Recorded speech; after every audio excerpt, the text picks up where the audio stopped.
Not join the meeting in Zoom. Virtual participants, if you lose connection at any point during the meeting, you can reconnect by clicking the link or calling the number in your original email. Members attending virtually, if you're able, please activate your video for purpose of quorum and keep it on for the duration of the meeting. Staff, if you are able, please activate your video when you are speaking. Members of the committee, when you wish to speak, ask questions, or request a roll call vote, please push the person button on your microphone or raise your hand virtually. Those in the room will have their microphones turned on when they are recognized to speak. Those attending virtually can unmute themselves when recognized. When you are finished, all should mute themselves. Members of the public who have registered to speak. Those appearing virtually, the name you entered in Zoom must match the name you entered in registration. You will remain muted until called upon. If you are here in person, when you are called to speak, approach the podium on that side, and you will be recognized. For all registrants, the clerk will tell you when your time is up. After all public speakers, a member of the body may ask you a question. If you need to share documentation with the committee, please send it to the email listed on today's agenda. Thanks. Chair, the floor is yours. Thank you. This meeting is governed by Robert's Rules of Order. All speakers wishing to address the committee regarding an agenda item must first complete a registration form and submit to the city clerk designee. Speakers may speak to the committee only after they're called by the chair. Each speaker will be limited to 3 minutes. And I'd like to thank everyone and thank you for joining us for our Alcohol License Review Committee of Wednesday, February 21st, 2024. Jim, can you do the roll call? Sure. Alder Miadzi?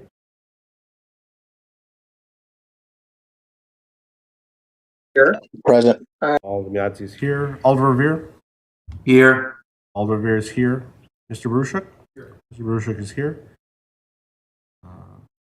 Reese, Farley, and Donnelly are all excused. Westra? Here. Westra is here. Alder Knox? Here. Alder Knox is here. Carter? Present. Carter is here. Chair, we do have quorum. Thank you. I officially call the meeting of the ALRC to order at 5:40 p.m. First up, approval of the minutes from January 16th and January 17th of 2024. I move approval of the minutes from January 16th and January 17th. It's here. Second. She has. A second by Mr. Bruchak. Any discussion? So moved. Jim, do we have any public comment? We do not. Okay. At this point, members of the body should make any required disclosures or recusals under the city's ethics code. Are there any disclosures or recusals by anyone? Seeing none. Moving on to the consent agenda.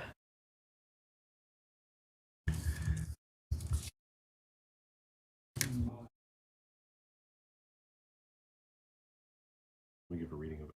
I move approval of the consent Hold on, guys. agenda. We need to read the consent agenda first.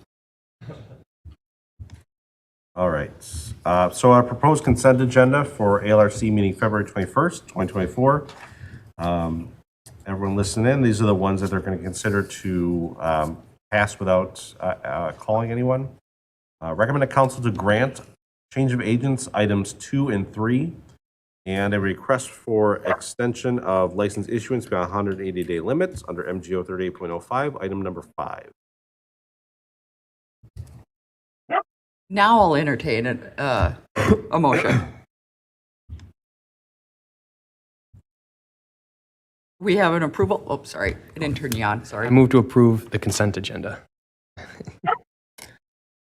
and all the recommendations on it. And if I could get a second again officially.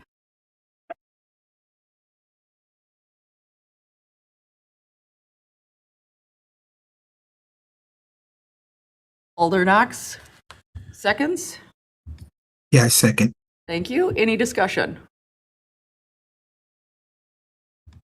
Seeing none, the consent agenda passes as moved. So the past consent agenda for ALRC meeting February 21st, 2024. Recommend the council to grant item number 2, change of agent, Quick Trip Inc. at 1421 Monroe Street. Item 3, change of agent, Quick Trip Inc. at 2538 Fish Hatchery Road. And item number 5, request to extend license issuance beyond a 180-day limit under MGO 38.05 Northside Lounge LLC. If you register for these items, the applications have been approved, and you can either stay with us or have a good night. Thank you. Next up is we will be moving up item number 7 because that requires interpretation. Do we have a registrant for item number 7? We do, I believe. Let me see who is ready. Yes, we do. Roger De La Cruz and Humberto Macias. Okay. So I think first we bring the interpreter on and have you swear them in? Yeah. Tina, can I have you raise your right hand? Do you affirm you'll accurately interpret English to Spanish and Spanish to English? I do. Thank you.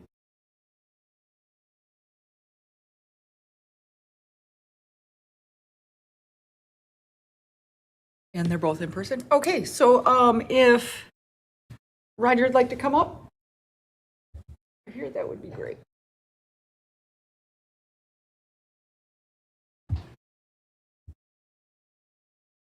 Either leave right here. Right here? That microphone right there. Oh, the microphone? Right there. Right here.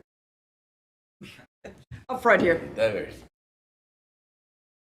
Thank you for being here today. If you could just introduce yourself and give us some information about what you're planning with your business. Mi edad, Roger. Can you interpret the instructions? Okay, as the interpreter speaking, I just wanted to clarify that this person needs interpretation. Entonces, if you could then repeat the instructions, tell us what. Thank you for joining us today. If you could tell us a little bit, introduce yourself and tell us about your business. Hola, gracias por estar con nosotros hoy. Si usted se podría presentar, por favor, y contarnos un poquito sobre su negocio. Muy buenas tardes, mi nombre es Roger de la Cruz. Soy copropietario del restaurante La Playita Tacos y Mariscos. Y en general nuestro negocio es un negocio que trata de fusionar la comida mexicana, en específico la comida de mariscos. Our business, I'm Roger de la Cruz, and I'm co-owner of a business restaurant called La Playita, that's tacos and seafood, and we try to create a fusion of Mexican food and seafood.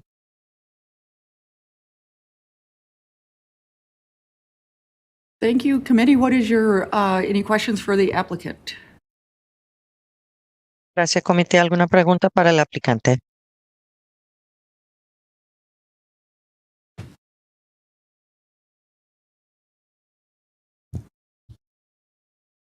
Sherry Carter, please. Thank you.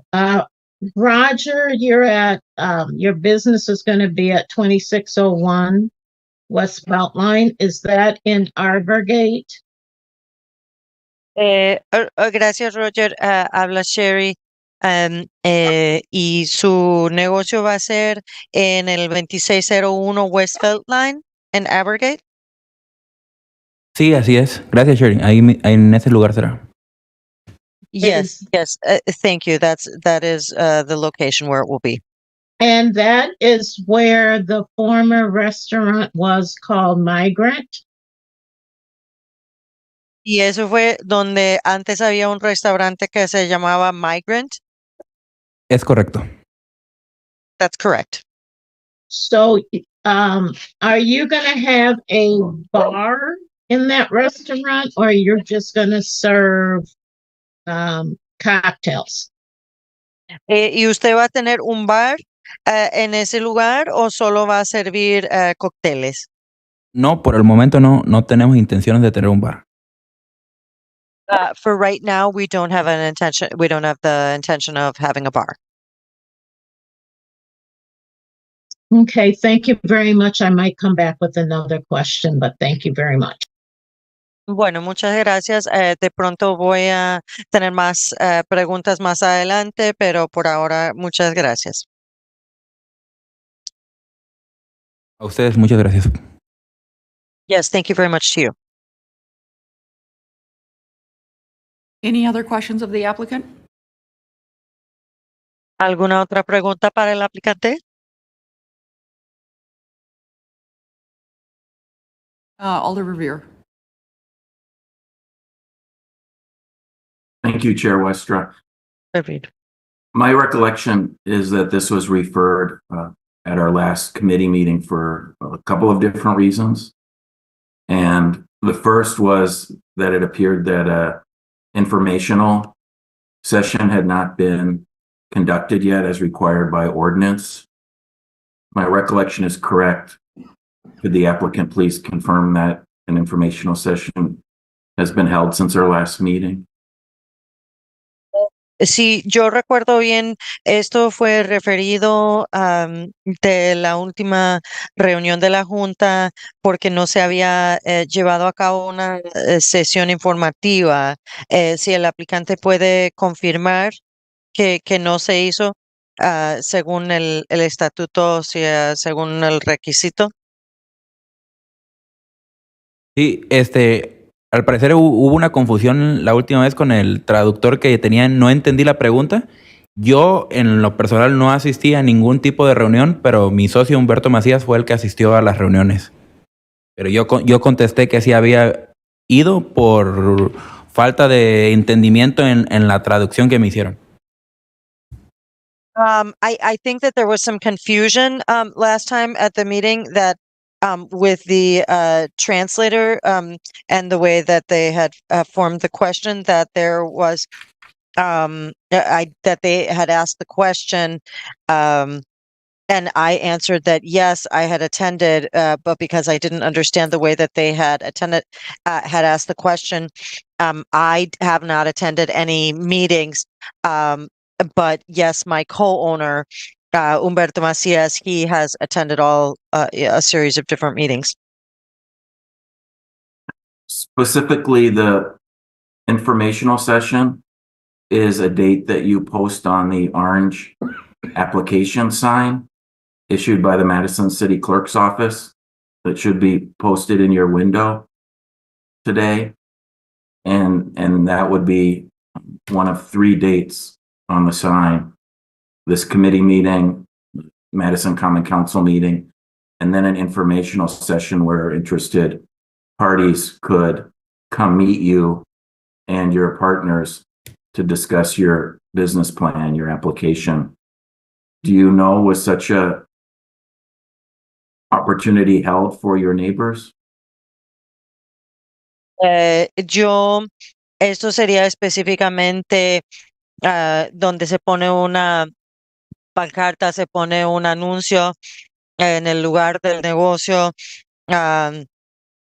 con el Madison City Clerk con 3 fechas y uno donde da la oportunidad del concejal de la ciudad de Madison, donde la gente puede presentarse y vienen y hablar acerca de su plan, el plan para su negocio y conocer a los propietarios. ¿Usted sabe si se llevó a cabo una reunión de esas? Tengo conocimiento que sí, pero repito, yo no asistí, asistió mi socio Humberto Macías. Me parece ser que sí, él se encuentra aquí. Yes, I repeat again, I say that I did not personally attend a meeting like that. But I believe that my partner did, Humberto Macias, and he is here and could answer that question. That would be great. Thank you. Eso sería excelente. Gracias. As the interpreter speaking, if I may, I would only encourage anyone who's speaking just to take long sections of text pause a little more frequently so that I can take that so that we can maintain the high degree of accuracy, not lose any details. Thank you. My apologies. That's okay. Chair, I do have other questions. Do you recommend that we continue on this question of the informational session, or would you like me to move on to another question? Directora, sí tengo otras preguntas también. No sé si recomienda que yo siga con esta pregunta, o sea, sigamos con este tema, o yo sigo con las otras preguntas que tengo. Let's finish up here, Alder Revere, and then we'll bring up his partner and you can ask those questions. Sounds good. Thank you very much. Vamos a terminar primero con esto, Alder y después podemos seguir con su socio a seguir con esa pregunta. So the second rationale that I recall that we referred this application last month was the failure to provide a background check form to the city clerk's office. Me parece que el segundo motivo de por qué referimos esta aplicación fue porque no proveyeron la forma de revisión de antecedentes al city clerk, a la oficina del atendente o del city clerk. I now see in the agenda tonight that we do have a report from the Madison Police Department related to Mr. Gonzalez, and one conviction is listed. So again, I don't know if this is the appropriate time, Chair, but I would like Captain Hansen to discuss that. And further, if Deputy City Clerk Verbeck could just confirm that all the necessary paperwork has now been submitted to the clerk's office as well. Thank you. Yo sí veo aquí que ahora en la agenda tenemos un reporte de la policía de la ciudad de Madison, que específicamente el señor González, que sí tuvo un cargo también, y veo aquí que el capitán Hansen está aquí, el diputado Verbeck también. No sé si pasamos a hablar de eso o si hay algo pendiente. For me, the question, or? Okay, let's have the clerk answer Mike's last question about the paperwork. Okay. Ok, primero entonces vamos a dejar que el clerk conteste esa pregunta sobre el papeleo. Yes, they have submitted all the necessary paperwork. Si han entregado todo los papeles o todo el papeleo necesario.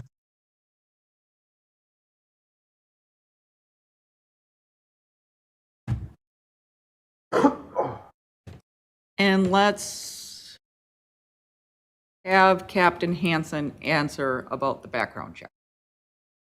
Y ahora vamos a permitir que el capitán Hanson conteste sobre la revisión de antecedentes.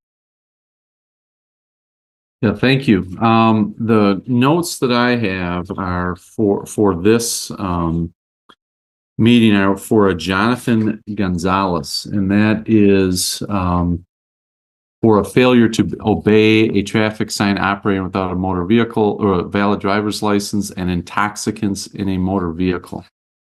And unless this individual is going via a different name, on my agenda here, we have Roger De La Cruz for item 7. Yo tengo el récord que tengo, la información es de un Jonathan González, y la citación es por fallar de obedecer un letrero, manejar sin licencia de conducir y tener bebidas alcohólicas o intoxicantes en el vehículo. Si no me equivoco, tenemos aquí enfrente un Roger De La Cruz, según artículo 7. Captain Hanson, Roger is the liquor beer agent, and Jonathan is one of the officers that's listed on the application for this license. Okay. Thank you for the I'm sorry, clarification. as the interpreter speaking, Roger is the, Liquor beer agent. okay, Roger es el agente para licor y cerveza, y Jonathan es uno de los agentes nombrado en la aplicación.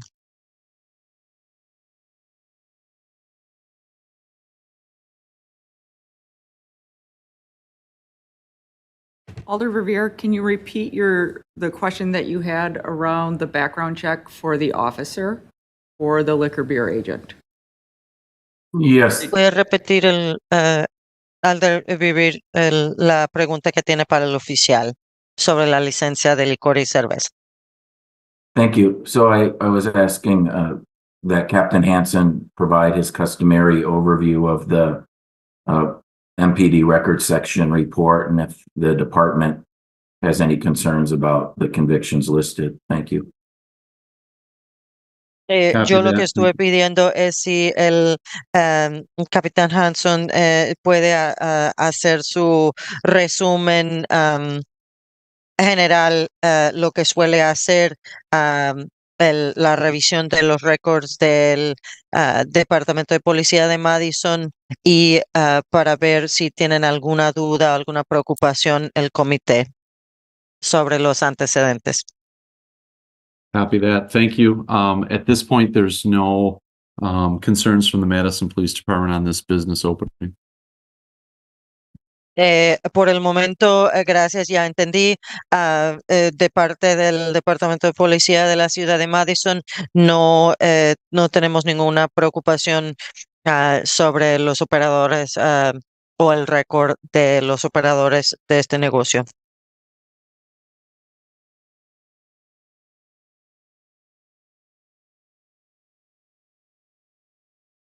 I don't know who went first, so we'll go with Attorney Zilevy, sorry. Zilevy. Thank.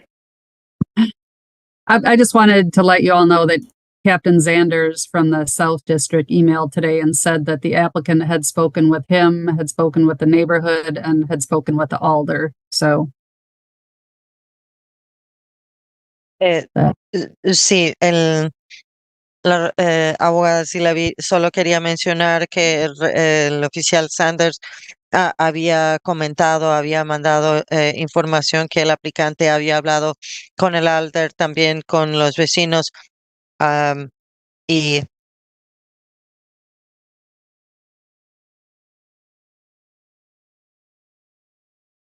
Ms. Carter?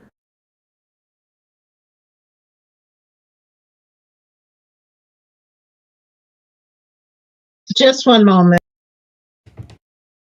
señora Carter, un momento.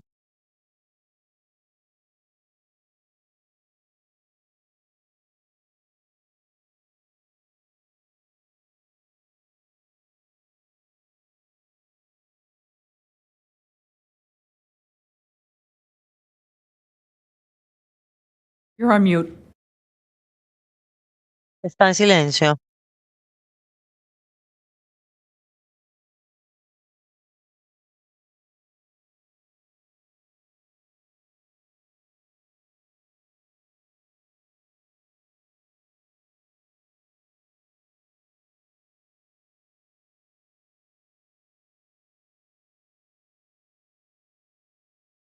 Does anyone else have any questions while we're waiting for Ms. Carter for Mr. De La Cruz? If not, we can bring up his partner to answer Mike's other question. ¿Alguna otra persona tiene alguna pregunta para el señor De La Cruz? Mientras que estamos esperando a la señora Carter, si no podemos traer a su socio para que conteste la pregunta de Mike. I'm sorry, I'm ready. Ay, perdón, estoy lista. I'm sorry, Tina. I would like to know who they talked to in the neighborhood. for their meeting. I find no record of an actual meeting. A mí me gustaría saber con quién habló, o sea, de los vecinos del vecindario, porque yo no encuentro ningún récord de una reunión.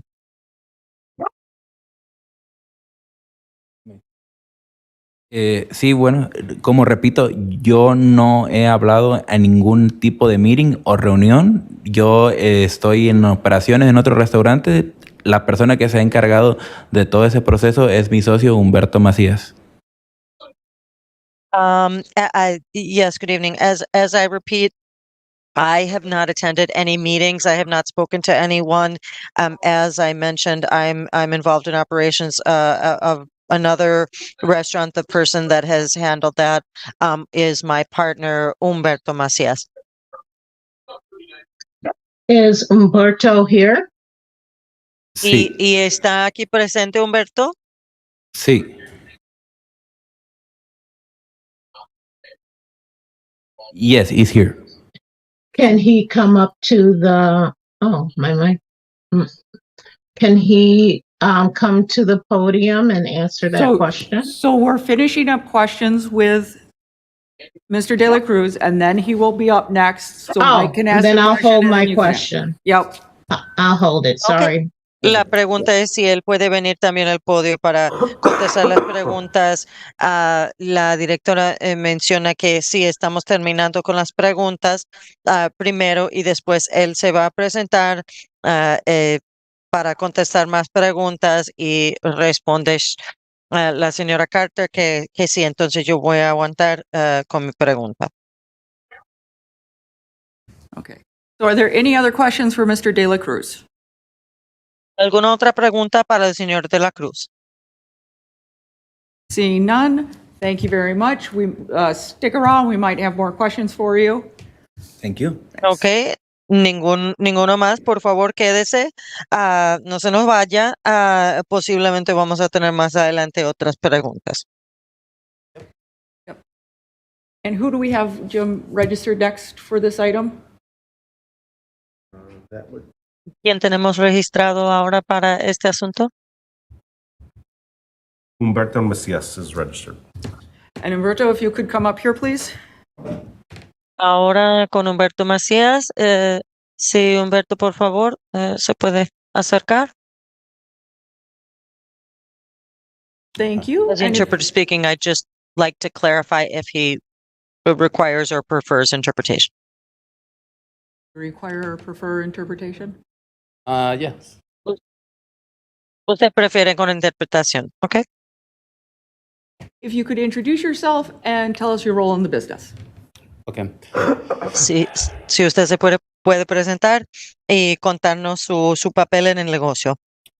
Sí. Hola, mi nombre es Humberto Macías y mi rol en el negocio es solamente apoyar en la administración del restaurante. I'm sorry, as interpreter speaking, I'm just going to clarify the word that he used. Disculpe, usted, señor Humberto, dijo en la administración. Sí.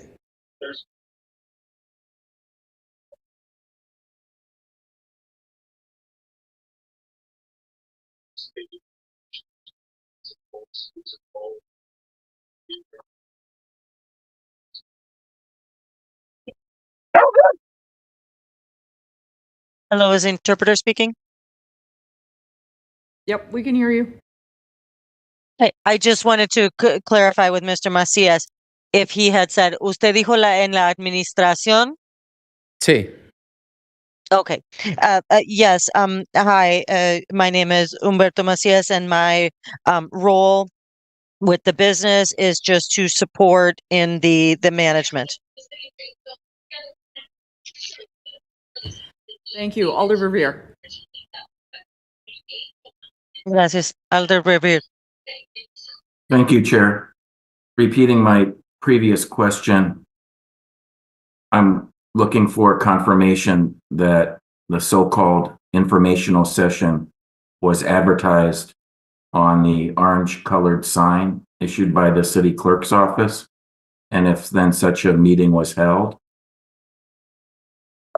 Ok, yo para repetir mi pregunta anterior, yo quería confirmar que una sesión informativa se llevó a cabo, que eso fue advertido en la pancarta o en el letrero anaranjado.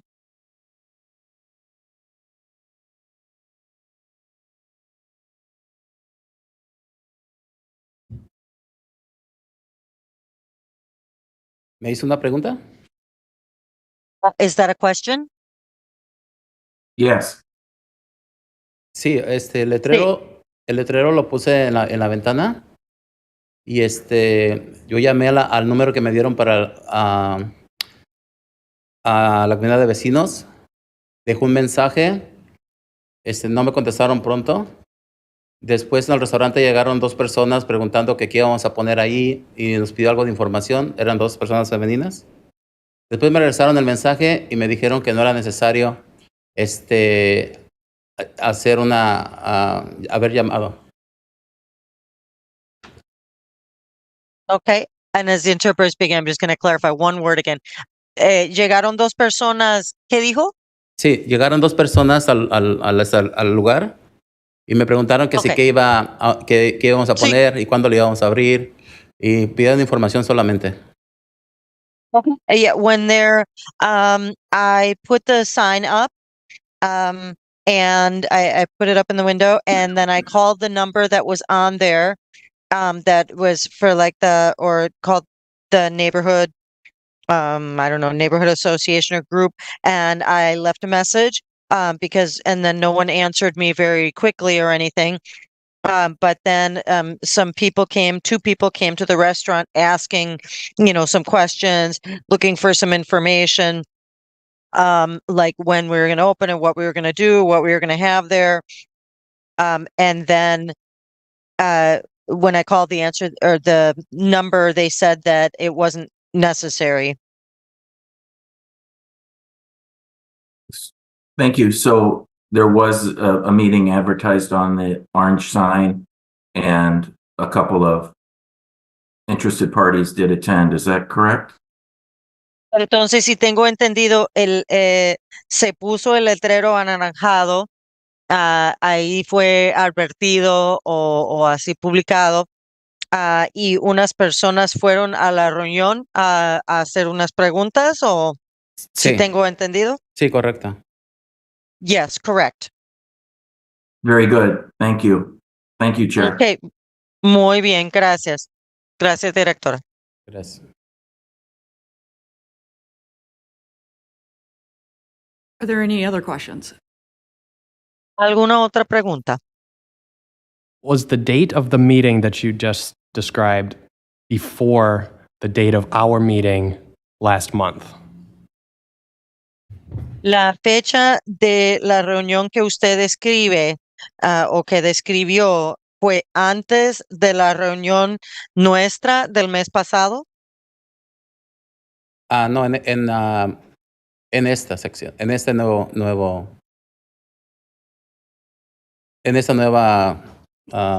junta.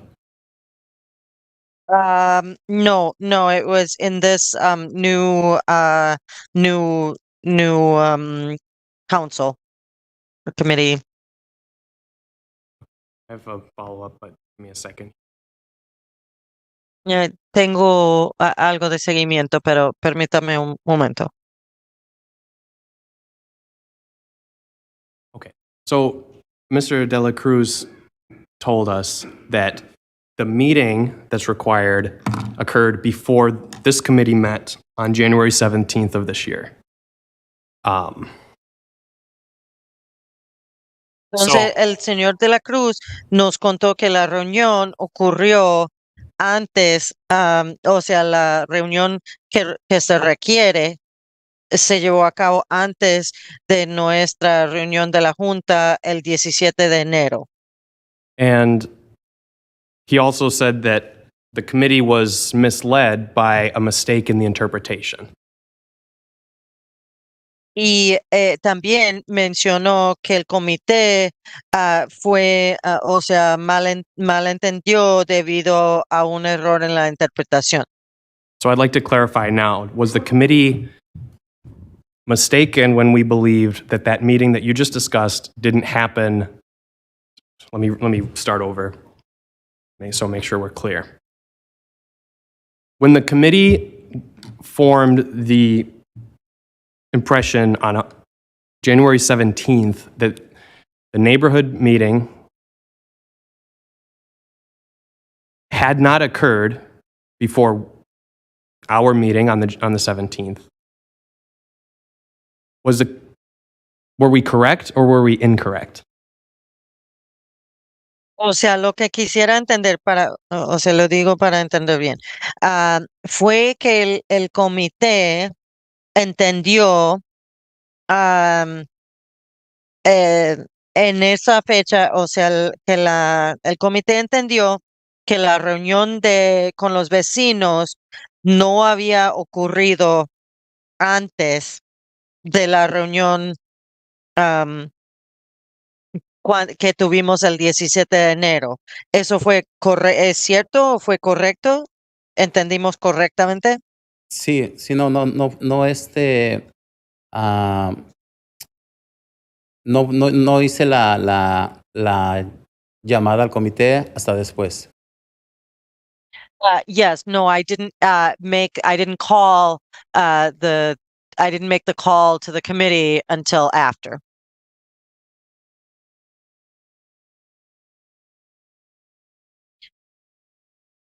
As the interpreter speaking, let me know if it's pertinent to clarify which committee or which group he is referring to. It's not. I would like to know which group, Okay. Tina. Just because the term comité, that it could be referring to your committee or to the neighborhood. Para aclarar, la señora Carter quisiera entender, y yo de mi parte como intérprete, cuando usted habla del comité, ¿de quién habla? O sea, que no había ocurrido antes, o sea, usted no había llamado al comité. ¿A quién no había llamado? De la comité de vecinos. Okay, the neighbors committee or the neighbors, neighbors committee, neighbors group.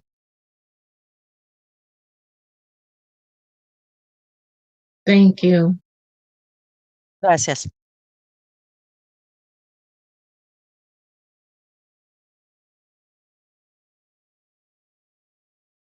Yes. Oh. Ms. Carter, do you have any more questions? Señora Carter, ¿tiene alguna otra pregunta? No, my questions were answered at the best they can answer. No, gracias. Yo recibí, o sea, mis preguntas fueron contestadas lo mejor que pudieron.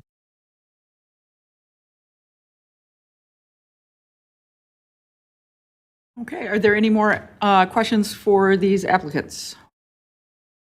¿Alguna otra pregunta para estos aplicantes?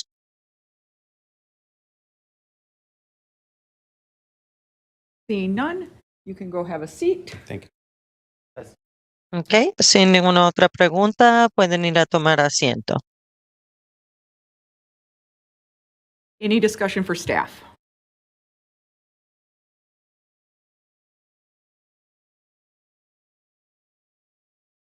Seeing none, committee, what's your pleasure? Alder Knox. Tina, could you, Yep. could you interpret Si no hay, the discussion so that way the applicants know? certainly. Si hay discusión o habla entre los miembros del comité.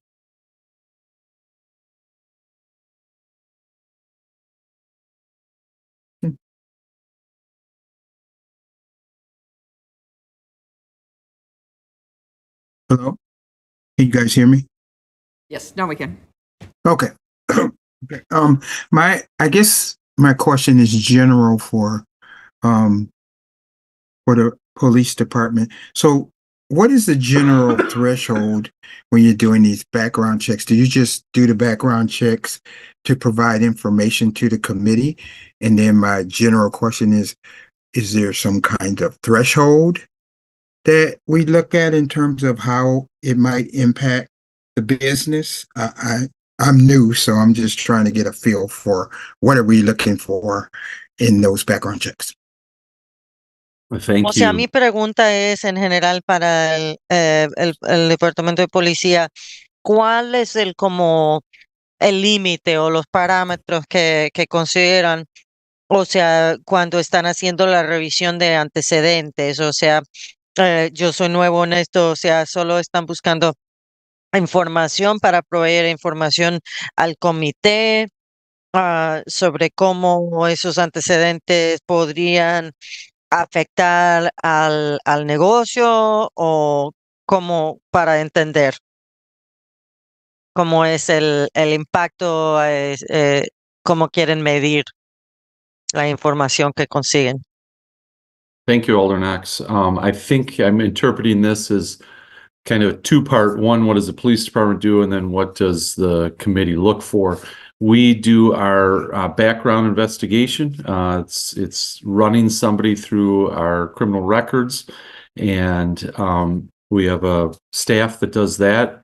And then the staff and I meet with whether it's these bartender license or these owners, and we go through various guidelines that are already preset by and Jim or Alder Revere would know the answer. It's either preset by the state or Common Council, the guidelines.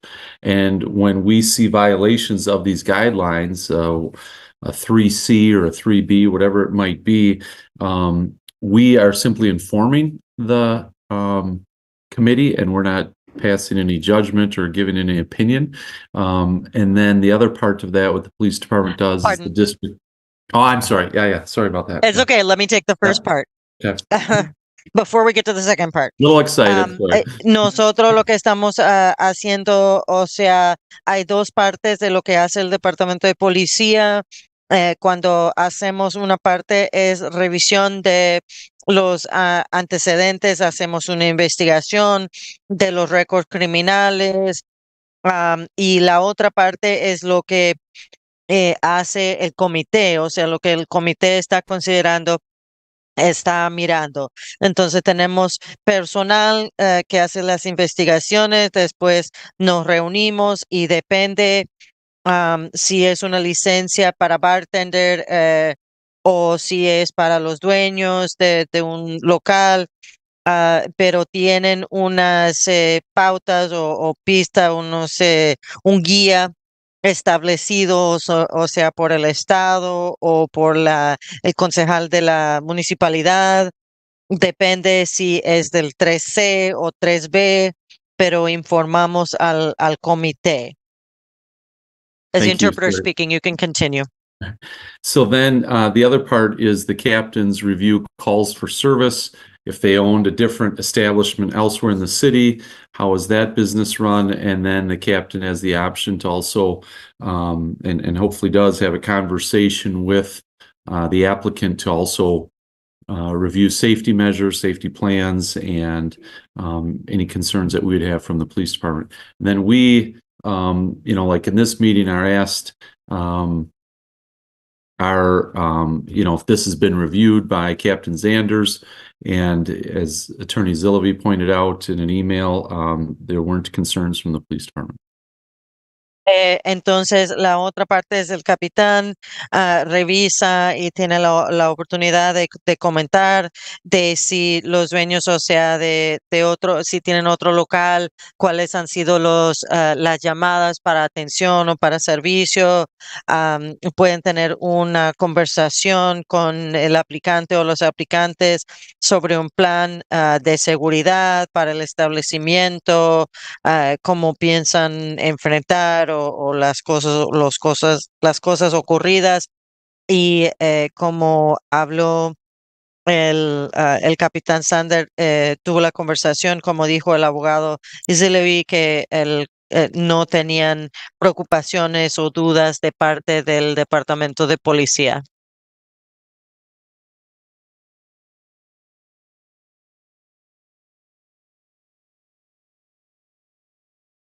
Any other questions, Alder Knox? ¿Alguna otra pregunta, representante Knox? Alder Revere?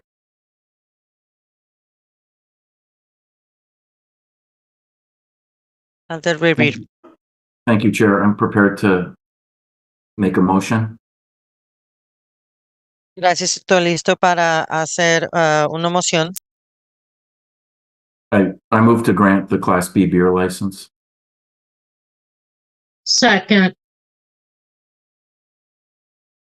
Yo hago moción de otorgar la licencia de segunda clase de cerveza. Señora Carter dice segundo. We have a motion and a second. Any discussion? Yes, Chair, I'd like to respond briefly further to Sí. Alder Knox's question. Go Sí, ahead. me gustaría, si hay una moción y un segundo, y me gustaría responder un poco a la pregunta del representante Knox. Thank you. Well, first, I feel badly for the applicant that this was delayed a month due to perhaps miscommunication and paperwork error. Primero pido disculpas, o sea, me da pena que para el aplicante que esta moción fue demorado un mes debido de pronto a mala comunicación o un error en el papeleo. And then as to Alder Knox's excellent question, just to respond further beyond Captain Hansen's response, the guidelines for separation on background checks were formulated by this committee and adopted by this committee many years ago. I'll pause for the interpretation. Solo para contestar la pregunta, esa es la pregunta del representante Knox, que fue realmente excelente. Las pautas o el guía para separación con respecto a la revisión de antecedentes fueron las pautas fueron establecidas por este comité hace muchos años. And to expand on that, our guidelines build upon the requirements of Chapter 125 of Wisconsin statutes relating to felony convictions and licensure. Para hablar un poquito más del guía, o sea, de los parámetros que se utiliza, es para ampliar lo que está establecido en el área 125 de los estatutos del estado de Wisconsin, que tiene que ver con condenas por crímenes mayor. To be clear, and in the present case, the present application, our guidelines do call for the committee being alerted to misdemeanor crimes and ordinance violations that are relevant to the license being applied for. Pausing for interpretation. Con lo presente está claro y que tiene que ver los parámetros establecidos en en crímenes menores y infracciones de ordenanzas cuando tiene que ver con estar relacionado o tiene que ver con la licencia que se está pidiendo, que se está solicitando. Using this application as an example, one of the three officers of the LLC has 3 alcohol-related convictions for ordinance violations. Again, they're ordinance violations, not crimes. And Captain Hansen testified that the department has no concerns. En este caso, por ejemplo, la implicación sería que uno de los oficiales de este LLC, o sea, de esta compañía establecida, tiene 3 infracciones de ordenanzas, no son crímenes, pero 3 infracciones relacionadas a alcohol. pero el capitán Hansen mencionó que no tiene preocupación sobre la implicación que tiene para el futuro, la licencia o el negocio. Thank you, Chair. I'm complete. Gracias, es todo para el director. Thank you. Any other discussion? Más conversación al respecto. Seeing none, I'd like to move unanimous approval unless there are any objections. En la ausencia de más comentarios, yo hago un movimiento para aprobar si no hay objeción. Seeing none, this item's approved. Sin ninguno, este asunto está aprobado. Thank you very much. Gracias. Tina, that's the only item we have for interpretation, so you're free to go. Thank you. Thank you. Okay, moving back forward into our agenda, we now bring up item number 4, change of license conditions for McTaggart's, doing business as McTaggart's Market and Deli at 230 West Lakelong Place in Madison. Do we have any registrants for this item? We do. Whoops. We do. Richard Schober is registered and here. Okay. Richard, if you could come up, please, and introduce yourself. I know we talked about this last month. If you could just give us a little background on what you're trying to do with the change of license conditions, that would be great. Hello, my name is Richard Schober. I've been the owner of McTaggart's Market and Deli for the past 30 plus years. I came before the ALRC in January requesting that I would be able to sell new products that have come to market since 2020. These products are spirit-based seltzers. In addition to that, there's spirit-based ready-to-drink cocktails that have that are basically the same thing. Spirit-based seltzers fall under the ready-to-drink cocktails category as far as the liquor world is concerned. They all carry a no more than 15% alcohol by volume. The ALRC, when I was here in January, voted on and passed that I would be able to sell these products.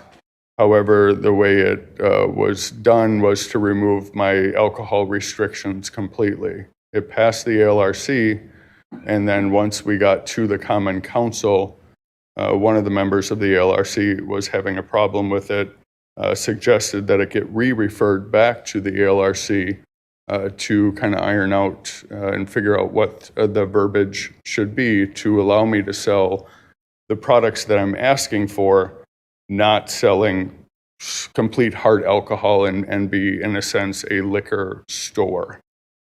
Since then, I've done a lot of research on that, and that's where the ready-to-drink category comes in. And if you would like, I have suggestion of what the restriction on my license should be in order to A, get me to be able to sell the products that I would prefer to sell, and B, not sell the products that everyone is concerned about.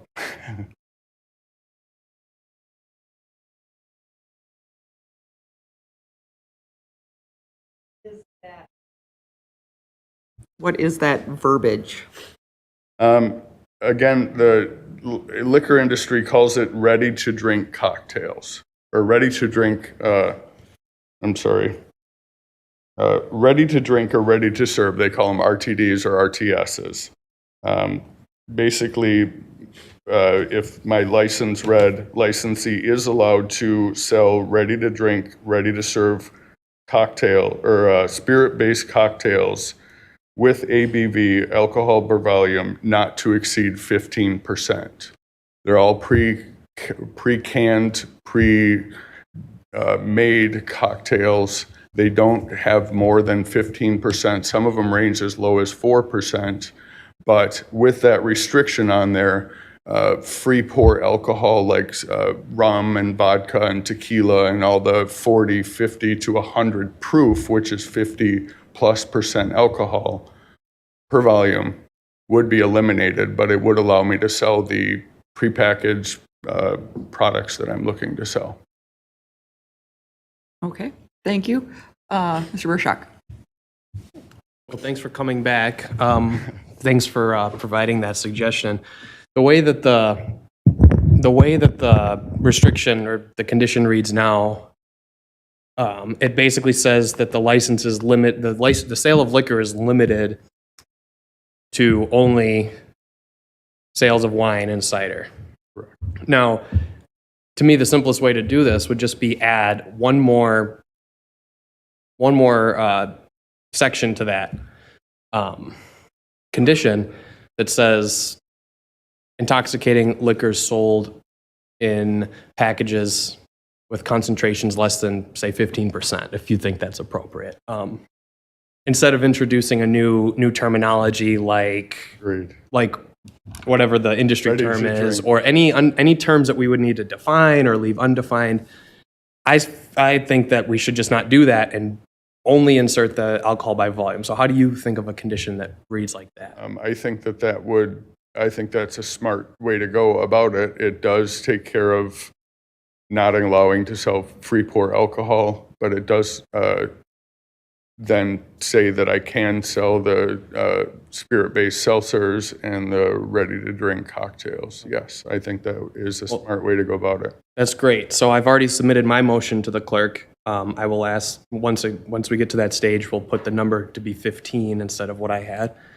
And Just then out of curiosity, what was the number? I said 9, 9. which was Okay. just a guess. Okay. But we can change it. I think 15 is fine. Wine is like about that, as far as I understand.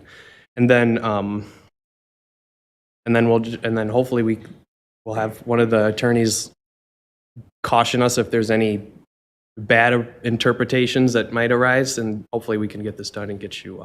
Because there was concern that if I was the one to initiate this request, that there would be a flood of other applicants. And, I think that this would be able to be blanketed to everyone at next renewal and solve everyone's problems.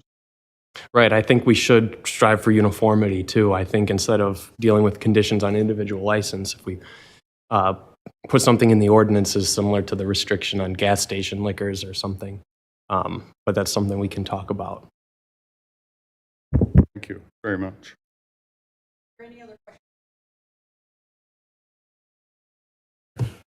Are there any other questions for the applicant?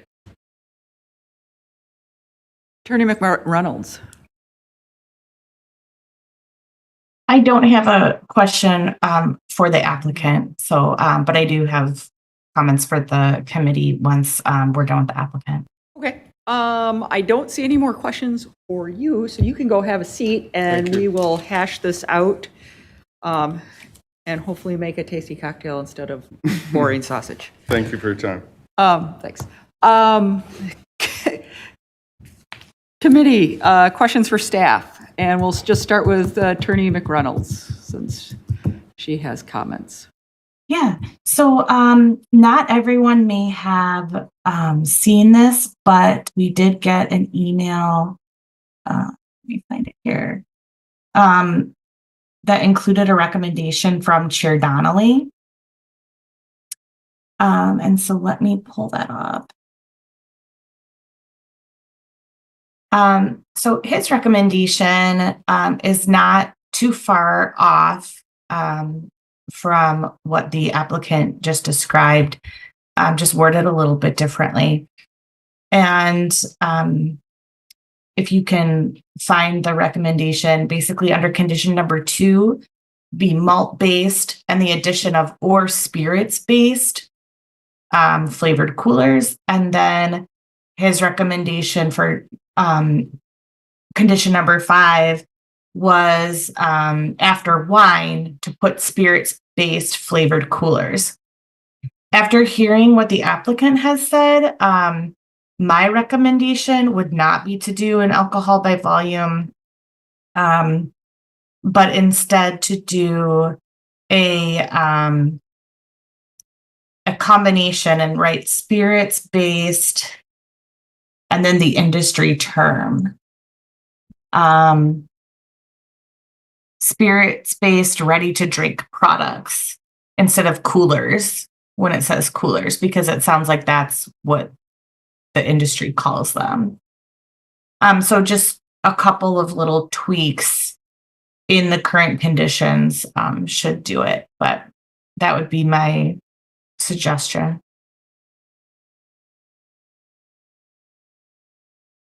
Thank you. Jim?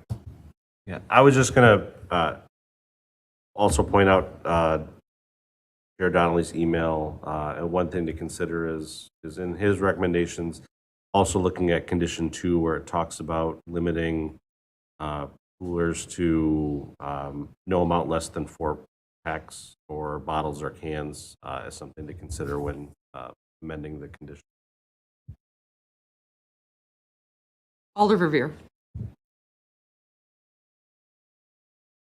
Thank you, Chair, and thank you, Deputy City Clerk Verbeck. I was going to make that point as well. So let me just back up if I could, since we're in general discussion now.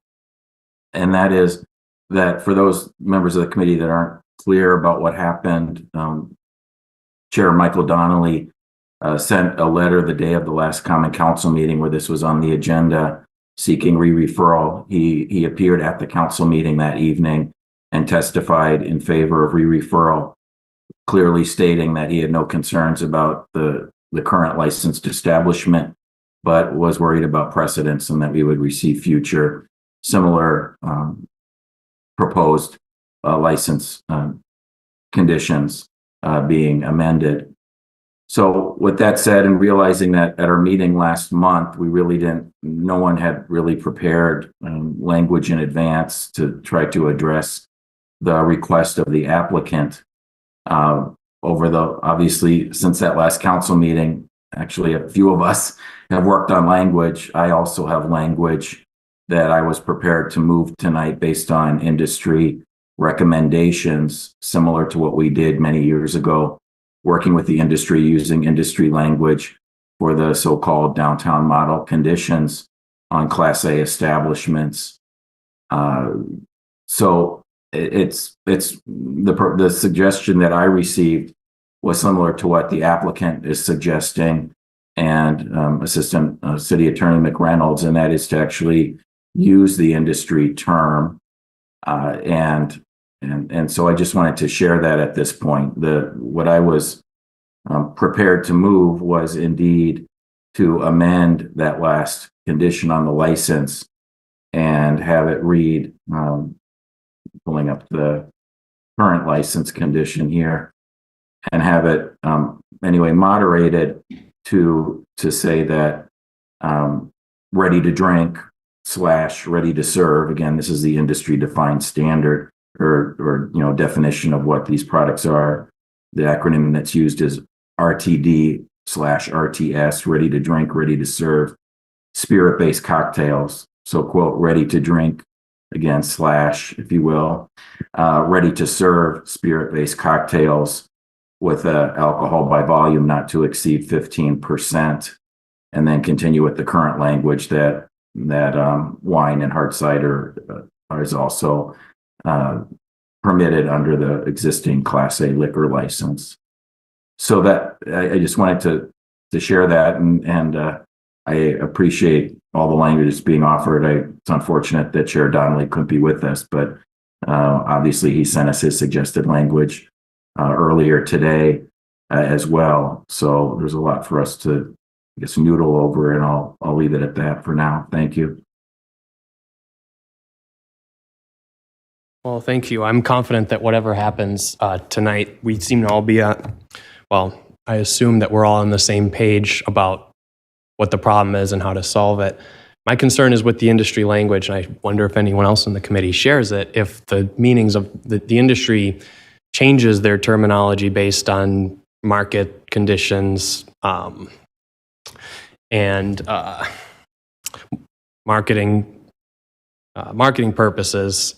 I'm concerned that when we put a term of art, let's say, on the condition, will that cause a misunderstanding of what the term means hypothetically 150 years from now? I know it sounds bizarre, but like, will these terms still mean the same thing 150 years from now? What if that's the next time this gets looked at? And I'm using extreme to make a point. And then besides that, I seriously think there's a chance that as these products become more popular, we'll have to deal with this for many licenses. So what we should think about maybe at a future meeting, trying to accomplish this across the board all at the same time. And with that, I'll be done.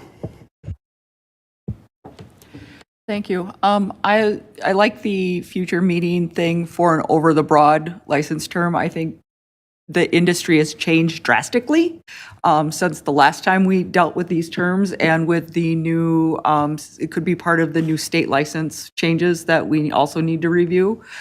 So if Jim, if you could just make a note of bringing that forward of some kind of discussion or meeting for us. Is there any other discussions, or I'm ready to entertain a motion? And I don't know, Alder Revere, if you want to do that, and then we can go from there. Yep. I just like to say I'm not going to support the motion unless I'm convinced by that. I have a motion prepared that Jim has, that I'm going to move it. I don't know why I should. I was hoping that someone could hopefully answer my question related to terminology. And if that doesn't happen, then my concern will remain. I'll have to vote no on any motion that contains the industry terms.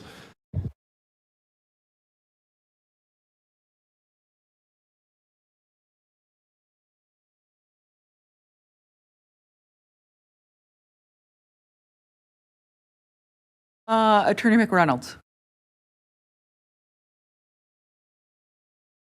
Hi, Mr. Baruchek. I think I understand your concern about using a specific term, but nothing is forever. So as far as legally, it would be okay to use a specific term of art that the industry uses. And then if for some reason, terms change, then, people can come back to the ALRC and ask that their conditions be changed, just like someone is now, or, the council could take other action. So I don't see it as a major legal concern to use this term of art in the way that you, similar to your motion, but using this term of art.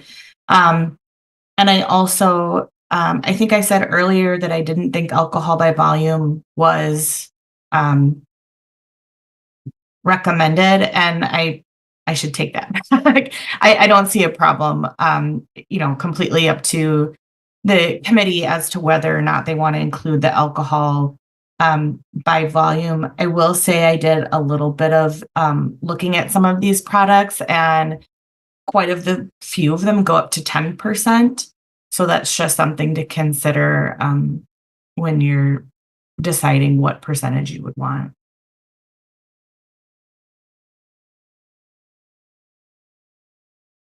Alder Revere. Yeah, thank you. I'm not prepared to make the motion immediately, but I did want to ask a follow-up question or two of Attorney McReynolds as our legal counsel, please. So the first question is, it was mentioned a few minutes ago, the recent very comprehensive amendments to Chapter 125 by the state. In your research over the last few weeks, have that yielded any modifications to this class of alcohol beverages in Wisconsin? Is there anything in that regard that we should be aware of this evening? I don't think so. Let me just do a quick search again to see if there's anything regarding this kind of product in the new act. A lot of what's in there doesn't take effect for 2 years, but I'll double check it now.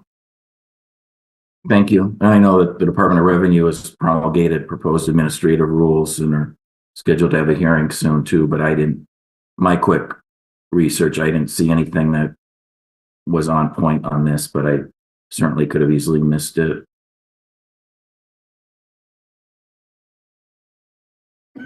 Would you prefer that we pause so that you can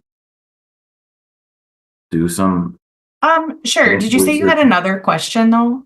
Okay, yeah. So actually what I was hoping for, and I apologize, I should have reached out to you in advance of the meeting, but I was thinking, especially since we have kind of 3 or 4 different ideas, although they're all very similar in terms of the actual language. I was wondering if you would feel comfortable proposing to us specific language, as part of your service as our counsel. Yes, definitely. Yeah. You've suggested things and you've kind of amended your initial suggestion and Yeah, in I terms can, of ABV. But anyway, so after you do your quick search on the state regulations, if you'd be comfortable actually articulating the language that you legally are suggesting, that would be great. all right. Yes, that's definitely something that I can do in this role. And will do after I just double check this. So then if you have other things to discuss or other questions, go for it now. I'm just going to turn off my video and sound while I do this quick. Chair, would it be helpful if perhaps we place this item upon the table briefly and moved on to not pressure Attorney McReynolds into quickly doing this research and drafting a potential motion for us? If you think that's in order, I'm happy to move to table this agenda item. If we can get tabling passed, that's fine. I so move. Second. Any objections to tabling? Seeing none, this item is on the table. We will come back to it in a few minutes. So, since we're pausing on this one, we are going to bring up item number 6, which is the public hearing for a new license for the City of Four Lakes LLC, doing business as the Super 8 Boat Madison South. Agent Matish Patel. Do we have any registrants for this item, Jim? Yes, Mr. Patel is registered and in Zoom. Mr. Patel, if you could introduce yourselves and give us a little bit of information about what you're planning to do with your business and how this changed from when we talked about it last month. Sure. So myself, Mitesh Patel, I'm the general manager of the Super 8 and the Madison South and the Beltline. We trying to get the license for the beer. That we are gonna selling only for the guests who's registered and they check in the property. Not without register, we are not gonna selling anyone's. And as a rules and regulation, as of last discussion, we described everything about like where we're gonna storing and like following the rules and regulation. The last discussion, we have to contact to the City of Madison South District officer. I reached out to them and I already explained him everything, what we need to do. And he called me to come on Monday in his office for the meeting. And I also asked him like what I'm gonna supposed to give the answer to you guys in the today meeting. So he say he's gonna call you someone from you guys. And we already reached out to the neighborhood community. And the girl who I spoke with her, she said like we are in the industrial area. So there is no any community group on that area. That's all. Thank you. Alder Knox. Yeah, just wanted to, I talked to what the applicant is referring to is we set a meeting for Monday at, 2 p.m. with Yes. the South District Captain to just discuss, in more detail, issues related to that. And then hopefully we can, plan a neighborhood meeting.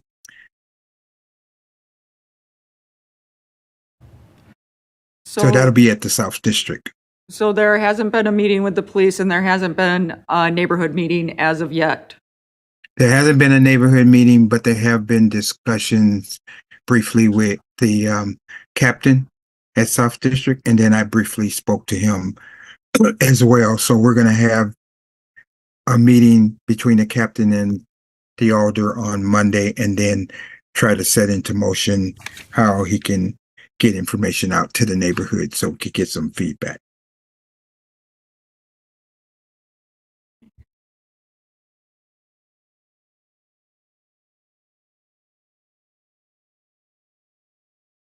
And I was going to make a recommendation, but I don't know if anyone has any more questions for the applicant. It looks like we have one alder in the queue. So Alder Miadzi. I'll just refer this to next meeting. Do I have a So second? that, I'm sorry. Is there a second? I'll second it. Second by Alder Knox. Any further discussion? the reason why I'm referring it is because so Alder Knox can have that community meeting.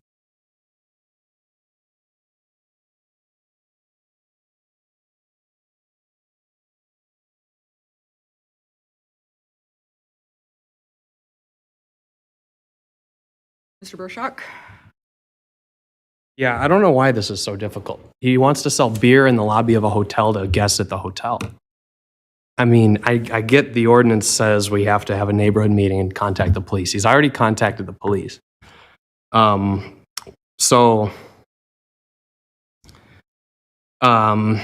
just seems like we're really giving this applicant the runaround. And when he wants to do one of the most basic things I've ever seen someone come and ask for, sell beer in a hotel to registered guests. So I'm against this motion, and I know it'll probably pass, so we don't have to worry about it, but I'm going to vote no. Alder Knox? What the captain and I have talked about is they have had some service of calls at this establishment, at this hotel. So there are some issues regarding security that the captain wants to have a conversation with him, and we want to clear that up. So you might think this is just a basic request, but this is a hotel that has had some calls for service that we have some security concerns about.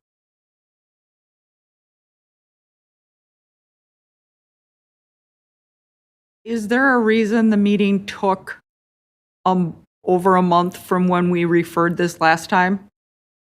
I had not had any contact from the applicant, and he recently contacted the lieutenant. He did indicate that he had contacted someone from the neighborhood, but this is a neighborhood association that really is not active. So what we do in most of these situations is he contacts me, and then I set up a neighborhood meeting, and we make sure that we get the information out to the residents in the affected area. And it does kind of cross over into two different neighborhoods as well.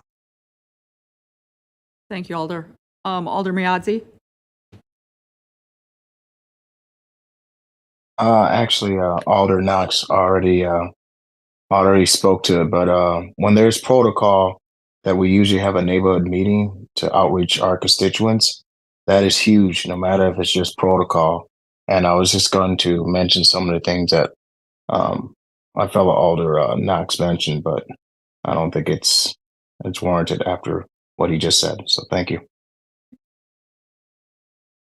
So we have a motion for referral on the floor. Jim, can you do a roll call, please?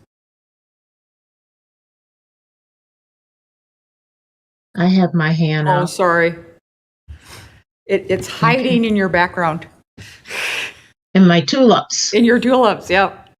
Yeah, and Captain Hansen knows very well this location, but I also think that not only is it close to a neighborhood, but it does affect some of the businesses that are around there that I think should be notified also.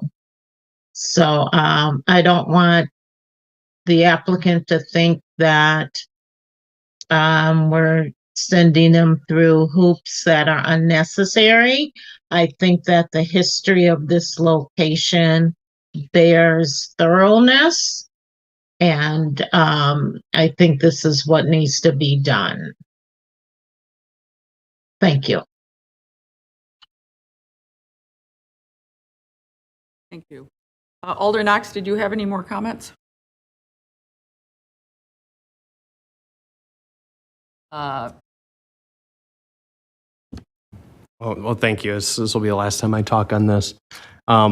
Yeah, I'm not aware of the history. I'm new here. And I lived in the city about a little over 10 years, so I'm new as a resident to the city too. But what's our role here? Are we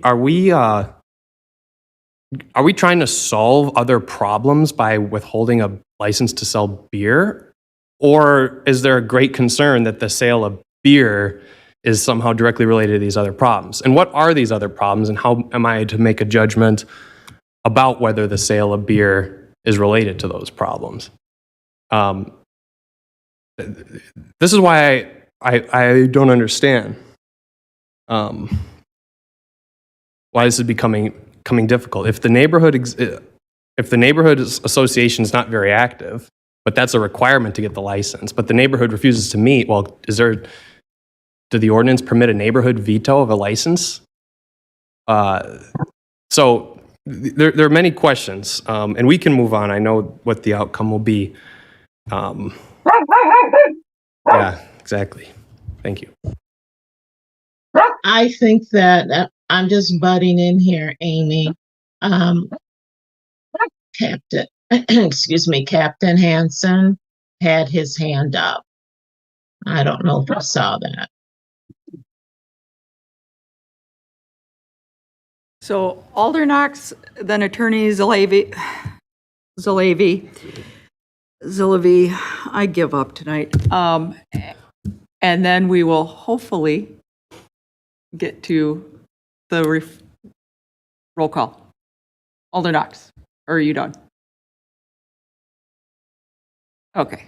Yeah, I just want to sympathize with the commissioner's frustration, but just want to emphasize with him that what the police department does, the local police department and the alders do is, regardless of whether there's an active association, those residents can be impacted by that. So we do our due diligence of trying to make sure that we notice the neighborhood residents. I thought it was a good point. There are business residents as well. And we have to be clear that where it may seem like not a big deal, if we have a place that has had some issues, we need to make sure that the security and safety of those patrons as well as the residents are, we have a plan in place. So that is the protocol. That's not any special kind of thing we're doing here. That's what the protocol is. Thank you. Attorney? Thank you. And I was just going to chime in and say that the reason for that protocol and for information going to the police, information going to other agencies, is so that that information can come back to the committee and be presented to the committee members so that you can then make an informed decision based upon information that's provided by the police, provided from a neighborhood meeting, so that you're making an informed decision with all of the facts. And I will say that I've been involved with this location at some point in the past with some serious operational issues. So granting a liquor license without the proper vetting is dangerous.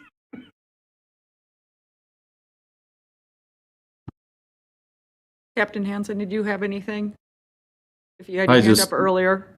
Yeah, thank you. I was just gonna note as the captain at South District from 2019 until 2023, and we did have concerns about staff actually being present during the evening hours at the desk. We had a SWAT call up for a felon with a weapon inside, potential hostage situation. So even aside from some of those major police calls, we also have a population that traverses in and around the Super 8 over there, and these are all things that we would want the current South District captain to have a conversation with the applicant about because of the sale of alcohol in and around this area.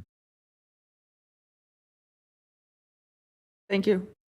Jim, can we do that roll call now? Got it. Alder Miadzi? Yes, for the referral. Yeah, yes, this is the roll call for the referral. Alder Miadzi is a yes. Alder Revere? Aye. Revere, aye. Mr. Baruchik? Mr. Baruchik is a no. Alder Knox? Aye. Alder Knox, aye. Ms. Carter? Aye. Ms. Carter, aye. Chair, the vote is 4 ayes and 1 no. Thank you. This item is referred to the next meeting of the ALRC, which is March 20th. March 20th. Thank you. Attorney McReynolds, are you ready for us yet?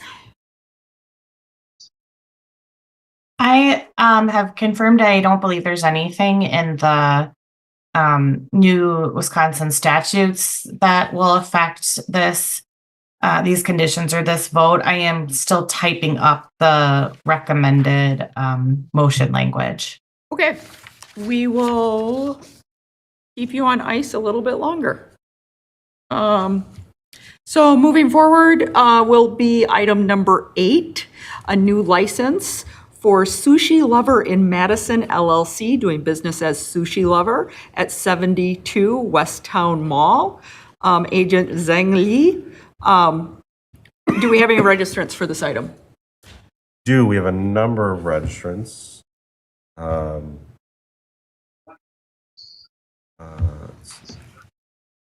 We have a Jim Winkle is neither support nor oppose and wishing to speak.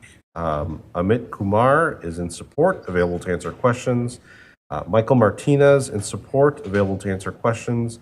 Christina Wagner is opposed, not wishing to speak. Is that for number 8 or would that be for number 9? Oh, I'm sorry, that is number 9. Yeah. I do not see any registrants for number 8. Let me refresh, maybe that's, I'm sorry. Yes, I was on the wrong number. I do not see any registrants for 8. Okay. Well, wasn't 8 the one we just did to refer? No, that was 6. Okay, sorry.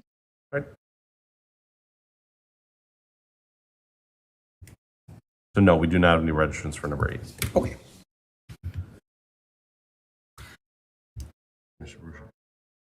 I'll turn you on. I move to, oh, go ahead. I move to refer to the next meeting. Sherry, second. Thank you. Motion and a second to refer to the next meeting of the ALRC. Any discussion? Seeing none. Any objections? Seeing none, this item is referred.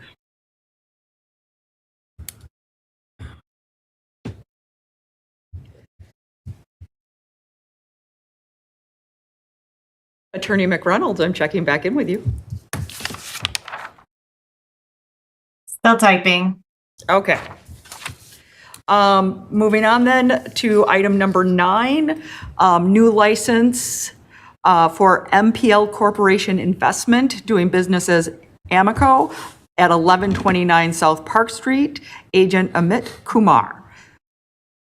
Jim, Yep. do we have any registrants for this item? Yes, we do. Let me read those again. So we have a Jim Winkle, is neither support nor oppose, wishing to speak. Amit Kumar, in support, available to answer questions. Michael Martinez, in support, available to answer questions. Christina Wagner, in opposition, not wishing to speak. And Helen Kitchell is neither support nor opposed, not wishing to speak. Okay, if we could have Amit Kumar come up or be brought forward, that would be great. Okay, he is in person.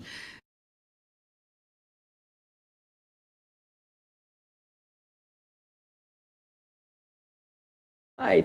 Hello, my name is Amit Kumar. I am a co-partner of MPL Corporation, DB AMCO, with my brother Rajan Khalwar, and we applied for beer license, and I am the agent over there. Okay, and if you could just tell us a little bit about what you plan to do with with Amico and the beer license. We are just start just the beer over there. We want to start over there because most of customers are asking for the beer, because we have the kitchen over there too. We rented the kitchen over there, so a lot of customers asking for that. So we just help the customers. Okay. Thank you. Committee, do we have any questions for the applicant?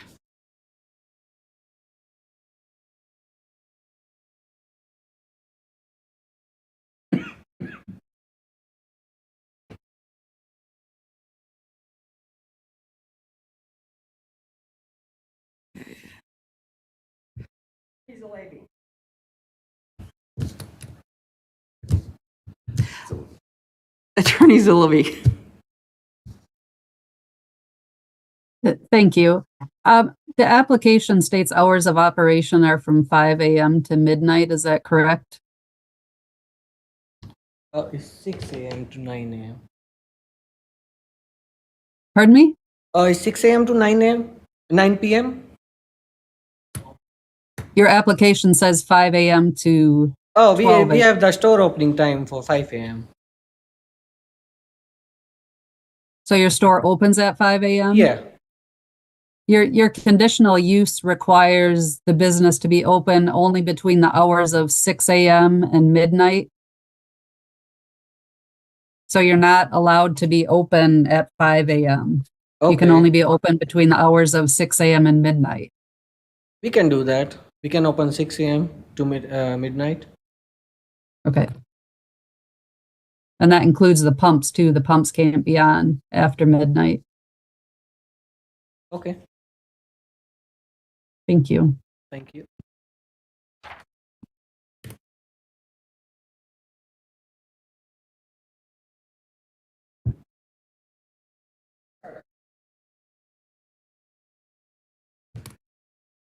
Ms. Carter.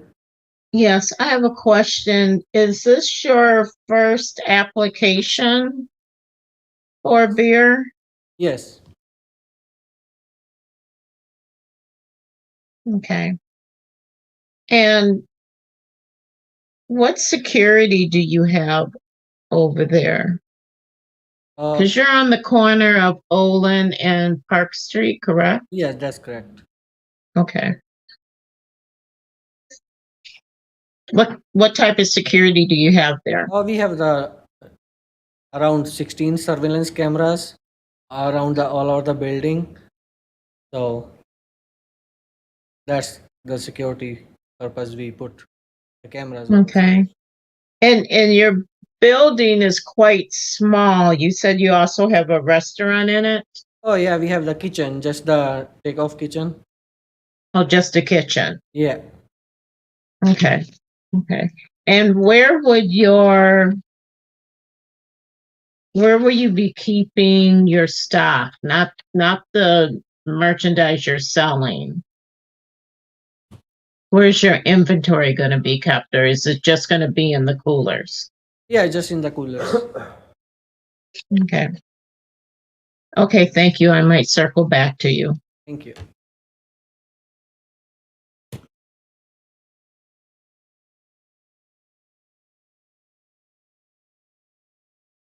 Are there any other questions for the applicant? Alder Knox. Yeah, I'm sorry. I was reading the communication from Alder Tag. So I missed that question about security. So could you repeat what your security situation is?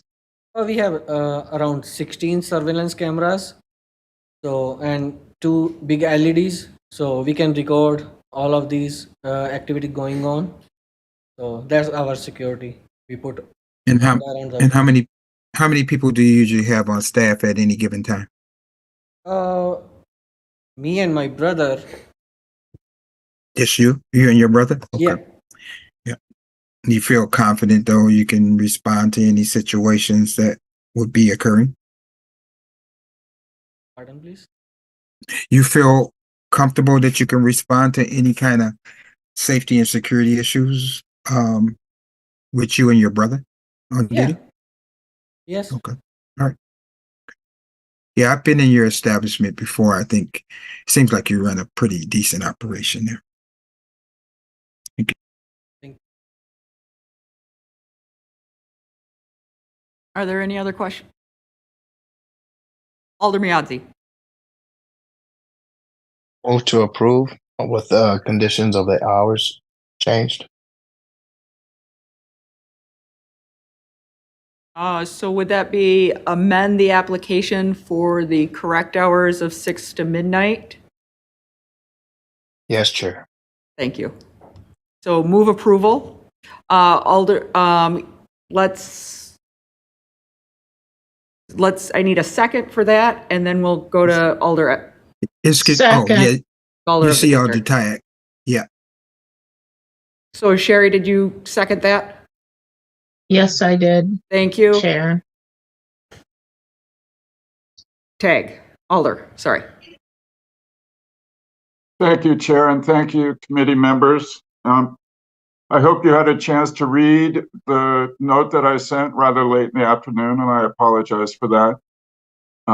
As Captain Hansen will attest, the location, this particular location was the site of some challenging problems that we were facing around 4 years ago. But that was with the previous owner. Nonetheless, I raised this when I had a meeting with the applicant, wanted to have some assurance that they were aware of the past and were willing to do what's necessary to prevent the past from reoccurring. I came away from that meeting with confidence that this applicant takes seriously their responsibility. This was further confirmed in my conversations with Captain Zanders, the South District captain, who replaced Captain Mike Hansen, who's on this call. Captain Zanders also was impressed with the responsiveness of the applicant, indicating that they would indeed be a responsible license holder. In addition to meeting with the applicant sent out postcards inviting residents to meet him at his place of business.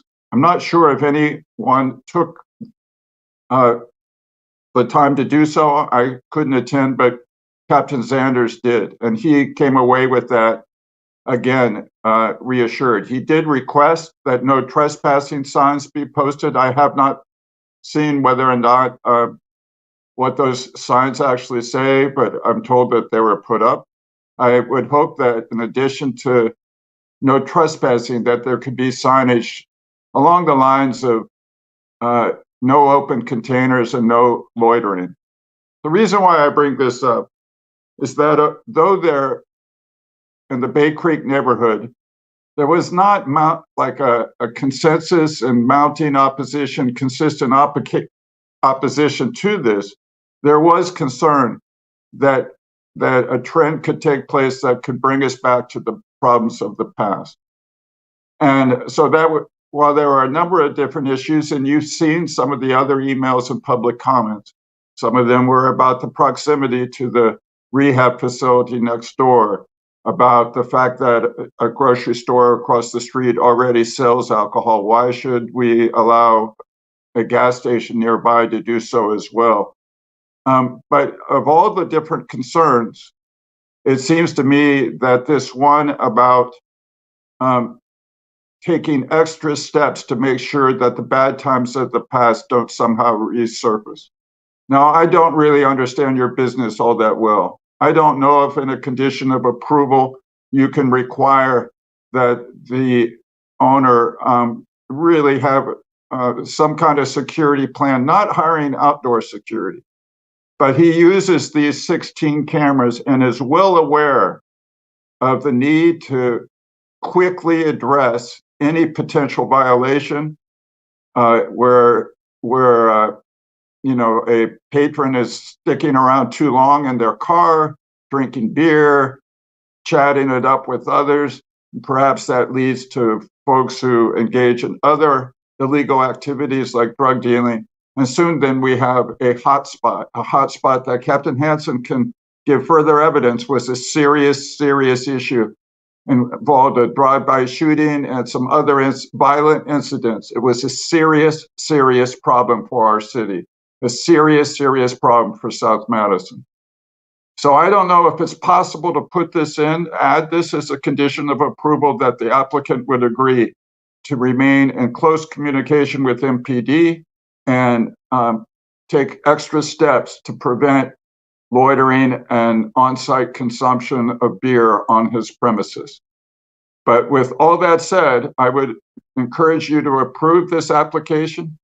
Lastly, and in closing, I will say that it was surprising to me that the applicant was not aware of the continuing obligations of the conditional use permit that was issued originally in 2011. And if that's the case, I would ask that staff, and perhaps this goes to Mike Tucker and zoning administrator Katie Bannon, who are not on this call, but perhaps the city attorney could help. The applicant should be aware of the conditional use permit and the continuing obligations, because there are other obligations, not just dealing with hours of operation. There are obligations regarding landscaping, I believe, and where trash receptacles are placed. There are a number of aspects of this conditional use permit that the applicant, because he's a new owner, may not be aware of. And I would ask that that he cooperate with staff and become well-versed on what he is required to do as the owner of this business located at 1129 South Park Street. With that, I'm done, and I'm available to answer any questions. Thank you, Alder. I would like to apologize to Mr. Jim Winkle. I missed that you were wanting to speak, so we're going to bring you forward right now for your public comment.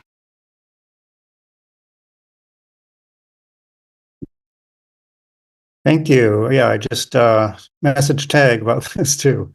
My name is Jim Winkle. I live right behind the gas station. I'm going to talk about issues related to the existing conditional use permit, kind of piggybacking on what Tag just said, and also suggest a new condition that's different than what's been suggested. Although I think that's a good idea too. The previous owner, Mohammed, came to a couple of Bay Creek Neighborhood Association meetings and made a really excellent first impression, so much so that we wrote a letter of support, which is rare for us. So while I've heard good things about the new owners, the previous owner didn't adhere to some elements in the conditional use permit. And unfortunately, I'm noticing the new owner is also not adhering to some points in the conditional use permit. And here are three. I'm going to quote, trash enclosures would be moved to a screened area along the side of the building. They're not screened. They've never been screened. So that would be nice to see. 2, employees will pick up litter for 1 block in every direction of this property. There's currently and always litter around. 3 is about the hours that the attorney mentioned. I'll just skip that. Sounds like that's going to be corrected. So I guess while I'm not opposed to them selling liquor, I guess I'd really like to see them demonstrate that they'll abide by the existing things in the conditional use permit. In addition to the 3 points I made, there's 2 other things in there that, hey, they haven't had a chance to do yet because of the season. One of those is they're required to plant things in their 2 flower beds, which were intended to, and again, I'm quoting from the CUP, create a stronger street edge along both adjoining streets, meaning Park Street and Olin Avenue. That's just been a combination of 100% weeds and stones for years, and just, makes Park Street look a little junky. And then 2, they're required to plant 2 crabapple trees. That's never happened. So my request would be just to consider delaying this decision for a few months where they can demonstrate that they'll do these things. Just a thought. And then a final note, in addition to the CUP, it's not in there now, but another problem is that on trash day, the trash bins are often blocking the sidewalk.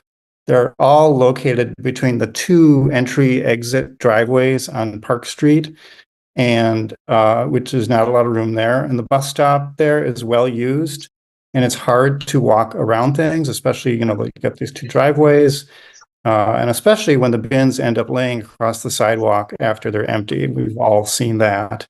So I'm wondering if a condition could be added about removing the bins within a certain time after they're emptied. That's the end of my thoughts. Thanks. Thank you. So we have a motion on the table that has been seconded to approve. Is there any other discussion regarding the current motion that we have on the table?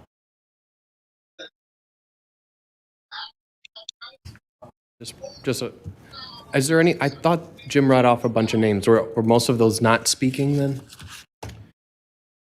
Correct. Yeah, that's correct. Okay. I can read them again. No, it's okay. I just want to make sure we're not missing anybody. Thanks. Yeah, I had written it down that we had someone and I missed it. Okay, Alder Revere.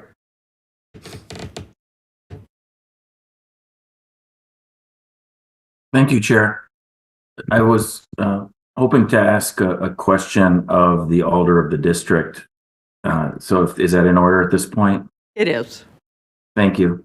Thank you so much for being here, Alder Evers.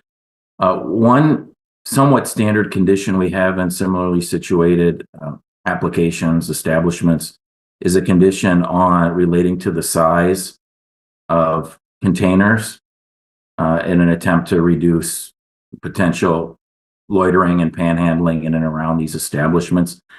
That hasn't been mentioned yet this evening. Is that something that you might suggest we consider? Or are you satisfied that this applicant perhaps doesn't need a condition in that area?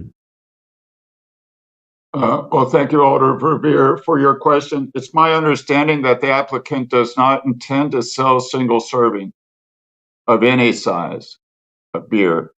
Now, I think it's reasonable to put that in, make that as a condition, not just large 40 ounces, but no single servings of beer, period.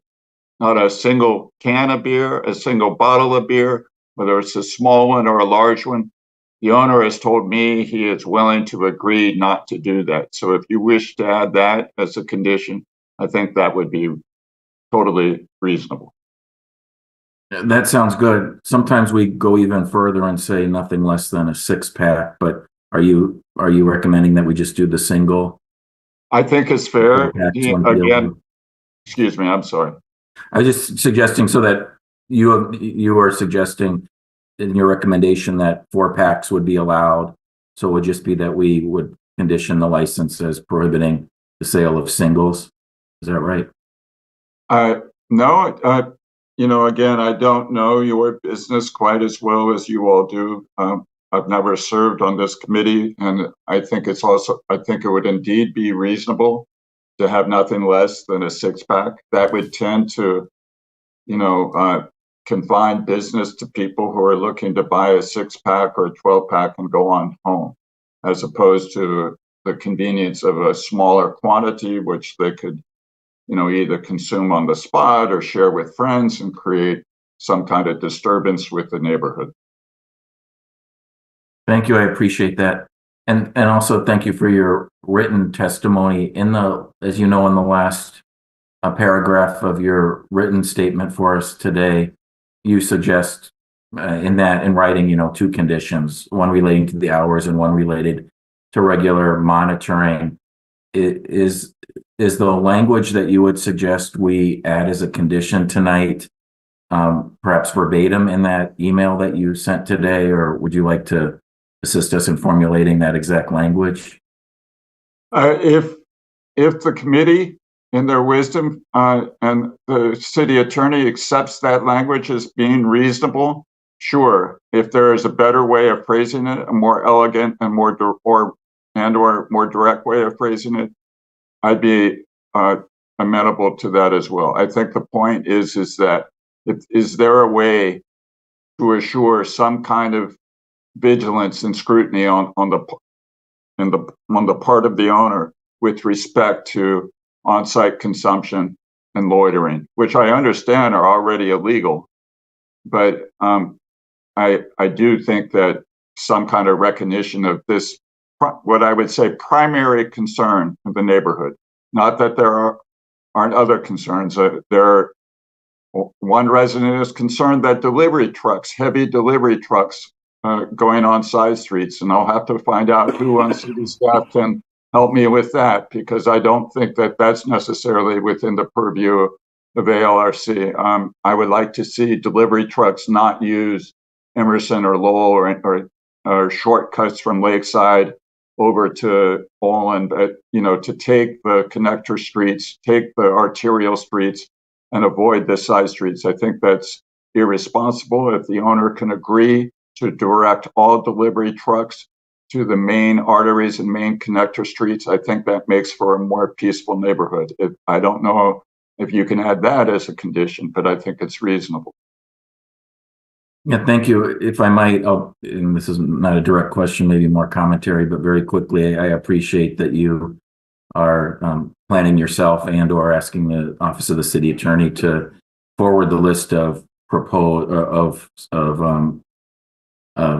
suggested violations of the existing conditional use permit to the zoning section of Building Inspection Division, because at least one of the neighbors, one of your constituents on Emerson Street, certainly wrote a very lengthy, thoughtful listing of CUP alleged violations.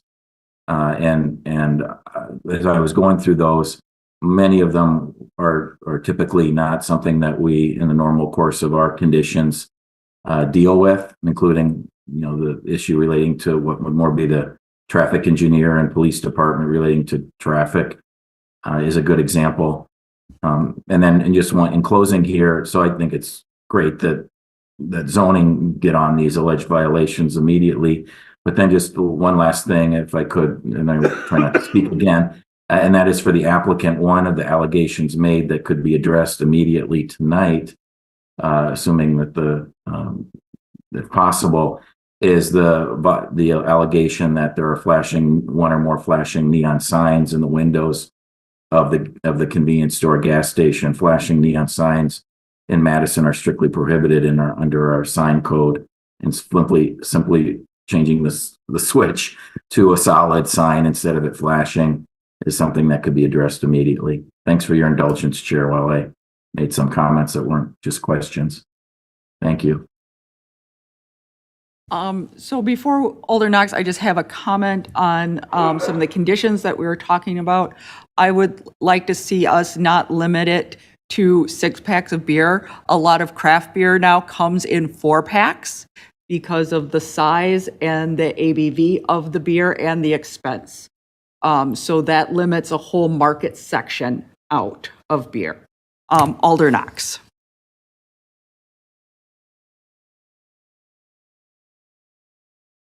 Thank you. I think, Mike, you addressed a lot of those issues that you think should be those CUP issues should be addressed by zoning or what have you. I was just gonna suggest, Mike, it's your motion, if I'm correct, that given what Mr. Winkle talked about, most of those are probably issues that staff can deal with.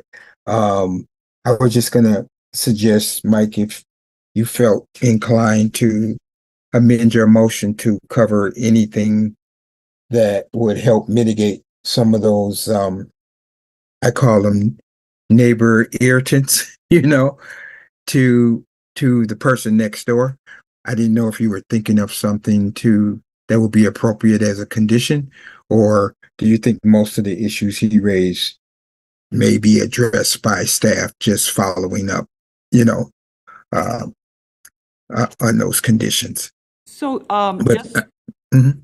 Go I'm ahead. sorry, just for point of order, it was Alder Miadzi who was the maker of the motion. Yes, well, Mr. Maji, yes. Alder Miadzi, we may want to have him withdraw his motion and start over, because it looks like we need to add some more conditions onto this. Yeah, I think we got a lot more information after the motion. That's true. Yeah. That's all I wanted to say. I think something is in order to amend the original motion, or removal.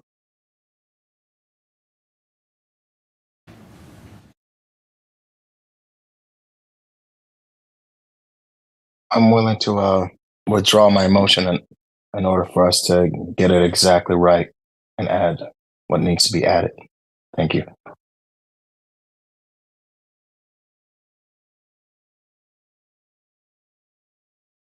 I ask unanimous consent that the motion be defeated. I think the motion belongs to the body. It can't be withdrawn by the maker of the motion. Really?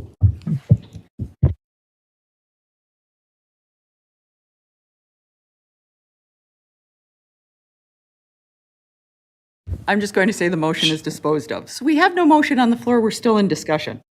Ms. Carter, do you have anything?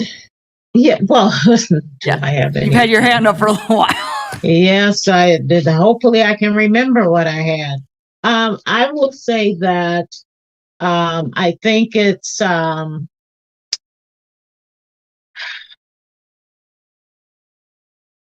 I think having a condition that says that you have to pick up litter for a whole block borderlines on ridiculousness. And I'll tell you why. Can we trace all that litter back to that gas station?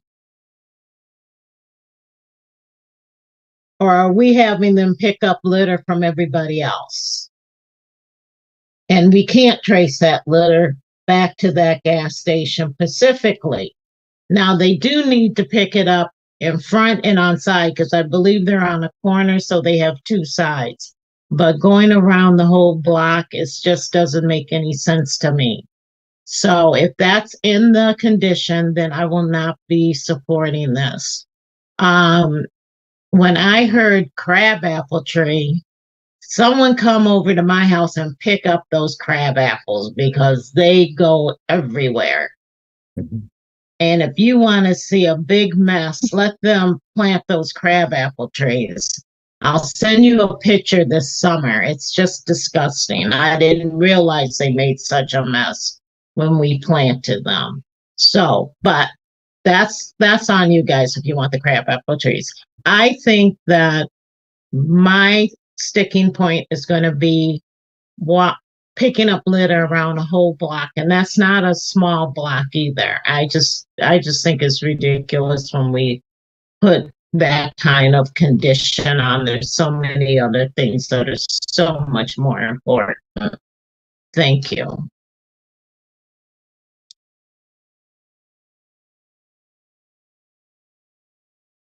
I keep turning myself off because I didn't turn myself before.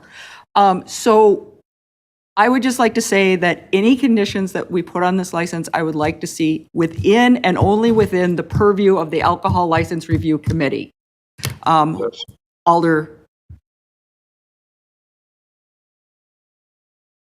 Yes, Chair, I agree with that. I think the matters of this conditional use permit can be taken up by the zoning administrator and zoning staff.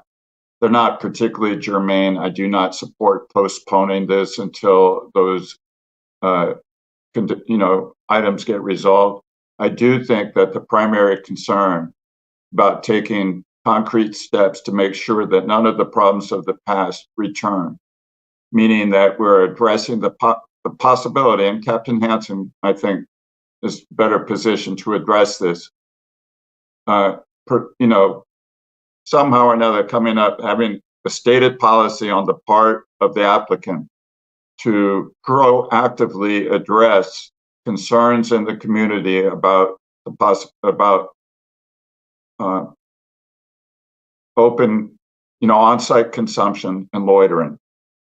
Those two things, and I think Captain Hansen would agree, are kind of like the broken windows. That if you have, a person who's drinking beer in their car, not making much noise, and you got 2 or 3 guys drinking beer there. A week later, you got 2 cars doing it, and 3 weeks later, there's a fight that breaks out where people decide it's a good place to smoke pot or to deal drugs. I want some commitment, and I would like it as a condition at this point. I think it's reasonable. And maybe the city attorney or you all can figure out the right wording, and maybe Captain Hansen could also speak to this. But some kind of step on the part or a commitment on the part of the applicant to take concrete steps to use those 16 cameras that he's got focusing all over his property to make sure the problems of the past do not return, specifically starting with on-site consumption, i.e. open containers, and loitering. Captain Hansen, would you have anything to add?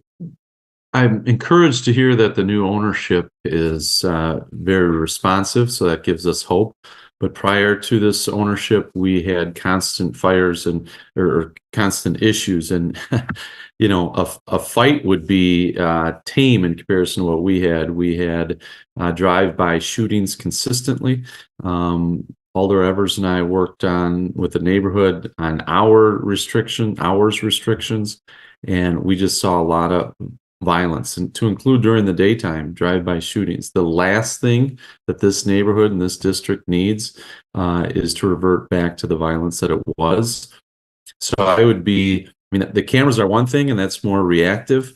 I would encourage the strong relationship with the district command staff to review calls for service, and if there's any uptick, then be willing to come back to the table with the command staff and ALRC.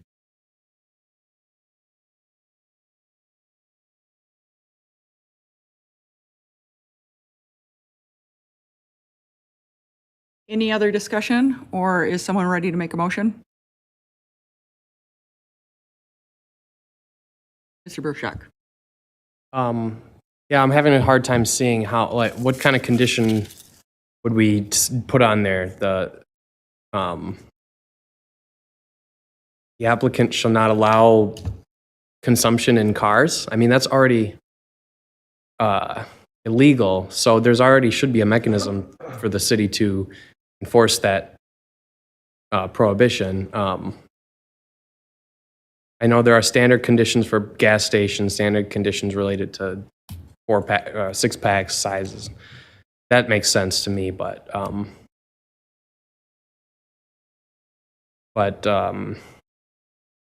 not sure why issues with policing bad behavior in that area would require some connection to what we're doing here.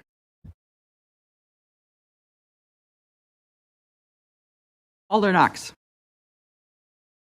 I'm willing to make a motion for approval with conditions. sort of what the alder is recommending, particularly even the person had agreed that they would not sell single serve, beer. So make that a condition for sure. And I don't know if we can make have a condition to post no loitering. Is that in order or not? I guess I have to defer to legal on that one. Maybe we can't do that. I'm not sure. But those are the two critical things I think that, as Alder Tagg said, kind of, begs the question about, are we going to let this situation turn into a bad situation or not? So that's what I would suggest if they're in order. I'm not sure about the loitering and posting loitering signs, if that's in order or not. Maybe the captain can weigh in on that, but that's what I'd be willing to make a motion on if I could get a second. Alder Revere, did you have a second or? Yeah, thank you, Chair. I'm happy to second. I also had drafted some proposed conditions here. So perhaps we can combine our forces. I'll second to keep this going. Yeah, so definitely. The conditions that I had just jotted down here, I'll just recite them. I have condition number 1, that hours of operation are limited to 6 a.m. to midnight. Condition number 2, the establishment shall regularly monitor the parking lot to proactively address concerns about on-site consumption and loitering. And I'll give credit to the alder of the district for some of that language. And then lastly, I was planning to propose that we borrow and use the so-called downtown Class A standard condition number 1, which reads as follows: the establishment shall not sell, dispense, or give away fermented malt beverages in the container in amounts less than the amount contained in a 6-pack of 12-ounce bottles or cans. But say that then further that this is only applicable to fermented malt beverages, which fall into the following categories of brands: domestic premium, domestic sub-premium, which includes value and economy brands, malt liquor, and similarly situated important brands of 4-packs. And if the committee believes that that's just too much jargon, we can obviously simplify that to just singles. But that's again, long time, going back to 2015, language to address your concerns, Madam Chair, about craft beer and so forth that only is available in 4-packs. Anyway, so those were my thoughts, and happy to hear what others are thinking. Alder Knox. Sorry.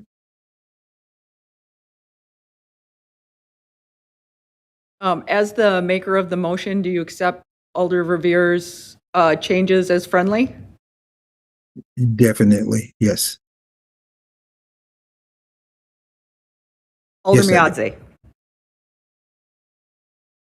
I was going to add not blocking the driveway with trash cans, but I think that'll be a little bit too much. So I'll just stick to Alder Revere's motion. Thank you. Any further discussion on this item? Call the question. Unless I see disagreement, does anyone object to approval of this motion? Seeing none, this motion is approved with the following conditions. Jim, can you just read those for us? Yeah, correct me if I got any of these wrong, but condition number 1, hours of operation are limited from 6 a.m. to midnight. Condition 2, the establishment shall regularly monitor the parking lot to address concerns of on-site consumption and loitering. And condition 3, the establishment shall not sell, dispense, or give away fermented malt beverages in the original containers in amounts less than the amount contained in a 4-pack of 12-ounce bottles or cans. This is only applicable to fermented malt beverage, which fall under the following categories of brands: domestic premium, domestic sub-premium, which includes value and economy brands, malt liquor, and similarly situated imported brands.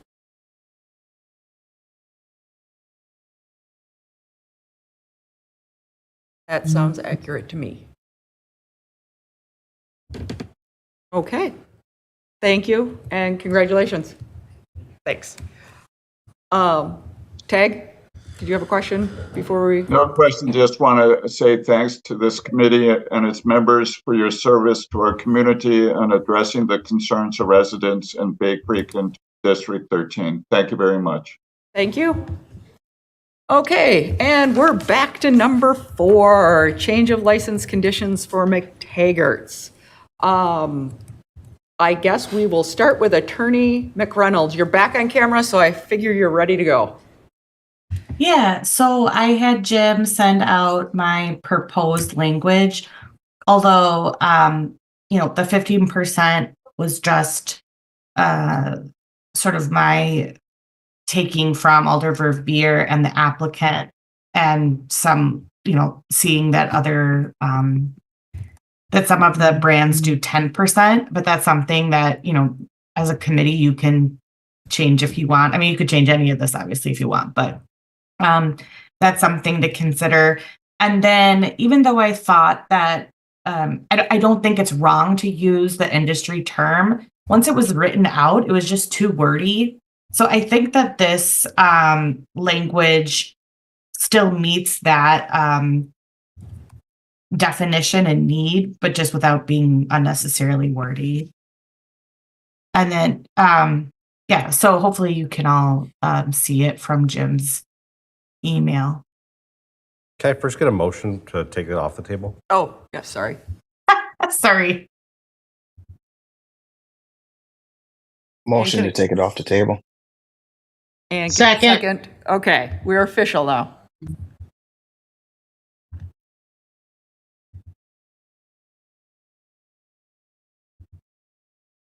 Jim, do you want me to, or can you read? I can read what Attorney McReynolds sent us, and then we can have that discussion. So it would be condition 2, spirits-based products with an alcohol content of 15% or less by volume or malt-based flavored coolers may not be sold, dispensed, or given away in the original container in amounts less than a 4-pack of bottles or cans. Condition 5 will be Class A liquor license limited to only sales of wine, cider, and spirits based with an alcohol content of 15% or less by volume, and strike and cider only.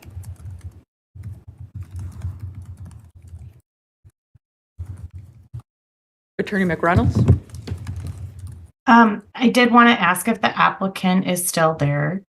He is. Can you come up, please?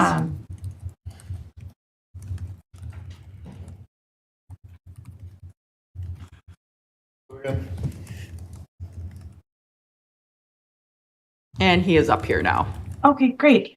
I just wanted to confirm that this language would serve the purpose that you are looking for. This language meet that need? Yes, it appears to me that it would serve fine. It's I only suggested the RTD and all that because that's what my vendors told me, but really the end result is if it has more than 15% alcohol, then I can't sell it, which covers me and covers you. All right, thanks. Any other discussion? Mr. Burshak? Yeah, I would move the conditions that Attorney McReynolds suggested. Well, move approval with those changes to condition 2 and condition 5. I second. Wait a second. Any discussion on the motion?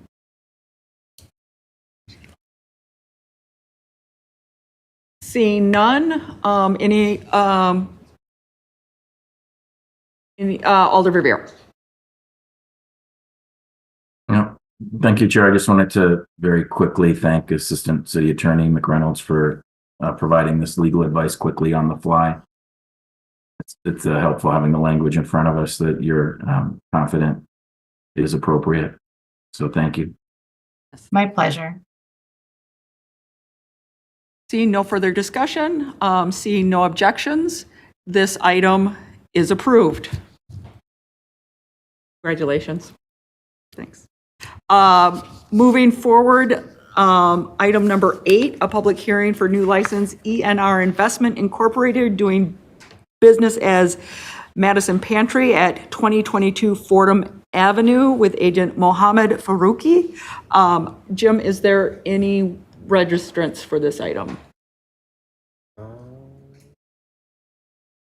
Not at this time, but I will say I had emailed him or emailed them 10 minutes or so ago, and they just replied about 9 minutes ago saying they never got my original email. So I don't know if they're registering. Okay, let me try it again with the mic on. So this person I emailed earlier in the evening to let them know they were not registered yet. We were taking up their application. Emailed back about 9 minutes ago saying they had never got my original email.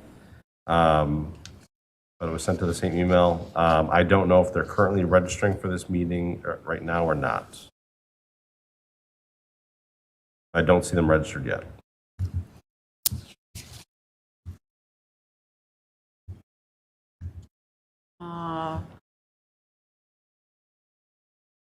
We've got questions. So let's, Attorney Zilvey. Hi, thank you. If this is not going tonight, Jim, could you contact the applicant and unless I was looking at an old application, the application was not signed and left blank were items number 10, 11, and 12 through 18. Yeah, I did send them an email about that a few weeks ago, and I have not heard back from them on that either. Okay. I mean, it really shouldn't come back before the committee until, at a minimum, that application is signed and the rest completed. Alderman Miazzi?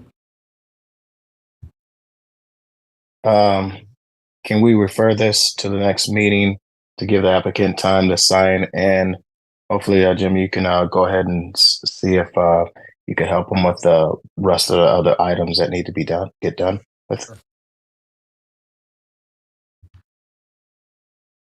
So that was a motion to refer? Yes, Chair.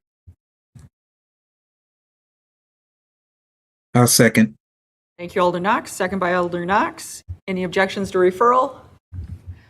Seeing none, this item is referred to the next meeting of the ALRC. Up next, report of the Madison Police Department. Captain Hansen, what do you have for us tonight? Wonderful, thank you. Just real quickly, we've been getting some inquiries about what we refer to as bar checks. I think I might have mentioned this 2 or 3 months ago. We have a community police team that works essentially Wednesday through Saturday with some adjustments from time to time. And part of their mission is bar checks, where we're looking at capacity issues, over-serving issues, licensing issues, and underagers inside. And they have a kind of way about it in which they ensure that everyone is touched as far as the licensed establishments in the State Street corridor, and they do phenomenal work. So there's just been inquiries. The media once called them bar raids. They're not raids. They're not anything unusual, and it's been going on for decades. So I just wanted to point that out. They're a group of 5 that enjoy working downtown and take this very seriously. And then part of that as well, though, is what they've been doing is some bar training and bar visits. not only to check out the latest technology that the bouncers are using to scan IDs, but then also train in the capacity of looking for fake IDs, over serving issues, and violence issues that we come across. So they're a very proactive group, and they've begun because in February we had a shift change and we had a few new members join the team. And like I said, they're a proactive group. So other than that, nothing major to report from the downtown licensed establishment scene. Any questions? Just one for me, Captain Hansen, would it be possible if members of the ALRC ever wanted to shadow this team? Would that be something that we could set up through you? We would absolutely love it and encourage it, and just get a hold of me and we will make it happen. Okay. Thank you for asking. That's great. Any other questions for Captain Hansen? Seeing none, we will move on to report of the city clerk's office. What do you have for us tonight? The only thing I have is we are about to be starting the renewal process for alcohol licenses. So Friday of next week, we'll be sending out instructions and renewal forms to everyone who holds an active license. We have at least one, maybe a couple who renewed last year but haven't actually paid the license fees, and so they'll be required to pay the license fees in order to have an active license to renew if they wish to continue service. But I think we have about 670 licenses or so. We currently have 10 clerk staff who will be doing that, so we each got about 70 or so licenses, and that'll also incorporate some of the licenses that are going to tonight, as well as next week. We sort of have them fill out renewal paperwork before they get their license, but sort of to carry them from this licensing year into the next licensing year. Jim, if you have off the top of your head, can you remind us what the renewal dates are? Sure. So the initial deadline to get your renewal form in is April 15th. Which I believe actually falls on a weekday this year. I know we've had issues that in the past. April 15th is a Monday. And then if they fail to have it postmarked or submitted to us by the 15th, they're subject to a $250 late fee for getting the submission in. Their absolute last day they can get it into us is April 30th. That's not postmarked. It has to be in our hands on April 30th. Because we need to be able to audit all of these renewals in time to get onto the first May council agenda to be referred to ALRC, and then that would be taken up at the May 15th ALRC meeting. Look for me to send out a doodle poll soon for potential dates.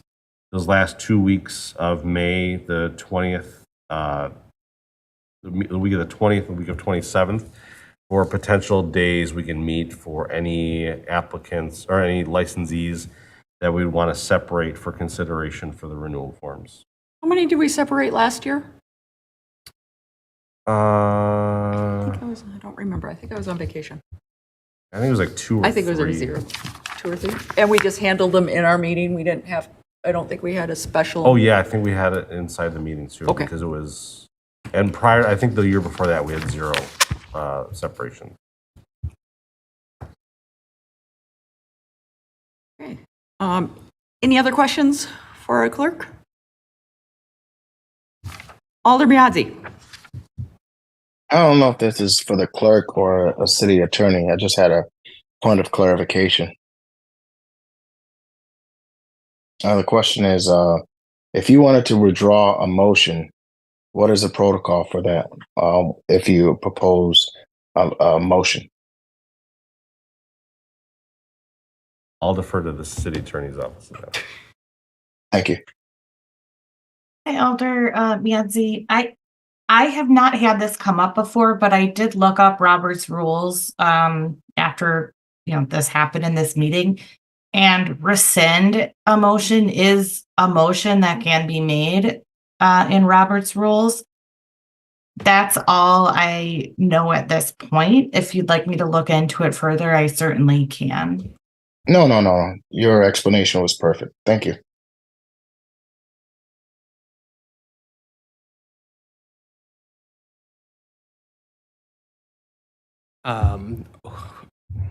Steve Brist once counseled the committee about that specific issue. And so when I said earlier in the meeting, the motion belongs to the body, that's actually a direct quote from Attorney Brist. I hope he's enjoying his retirement.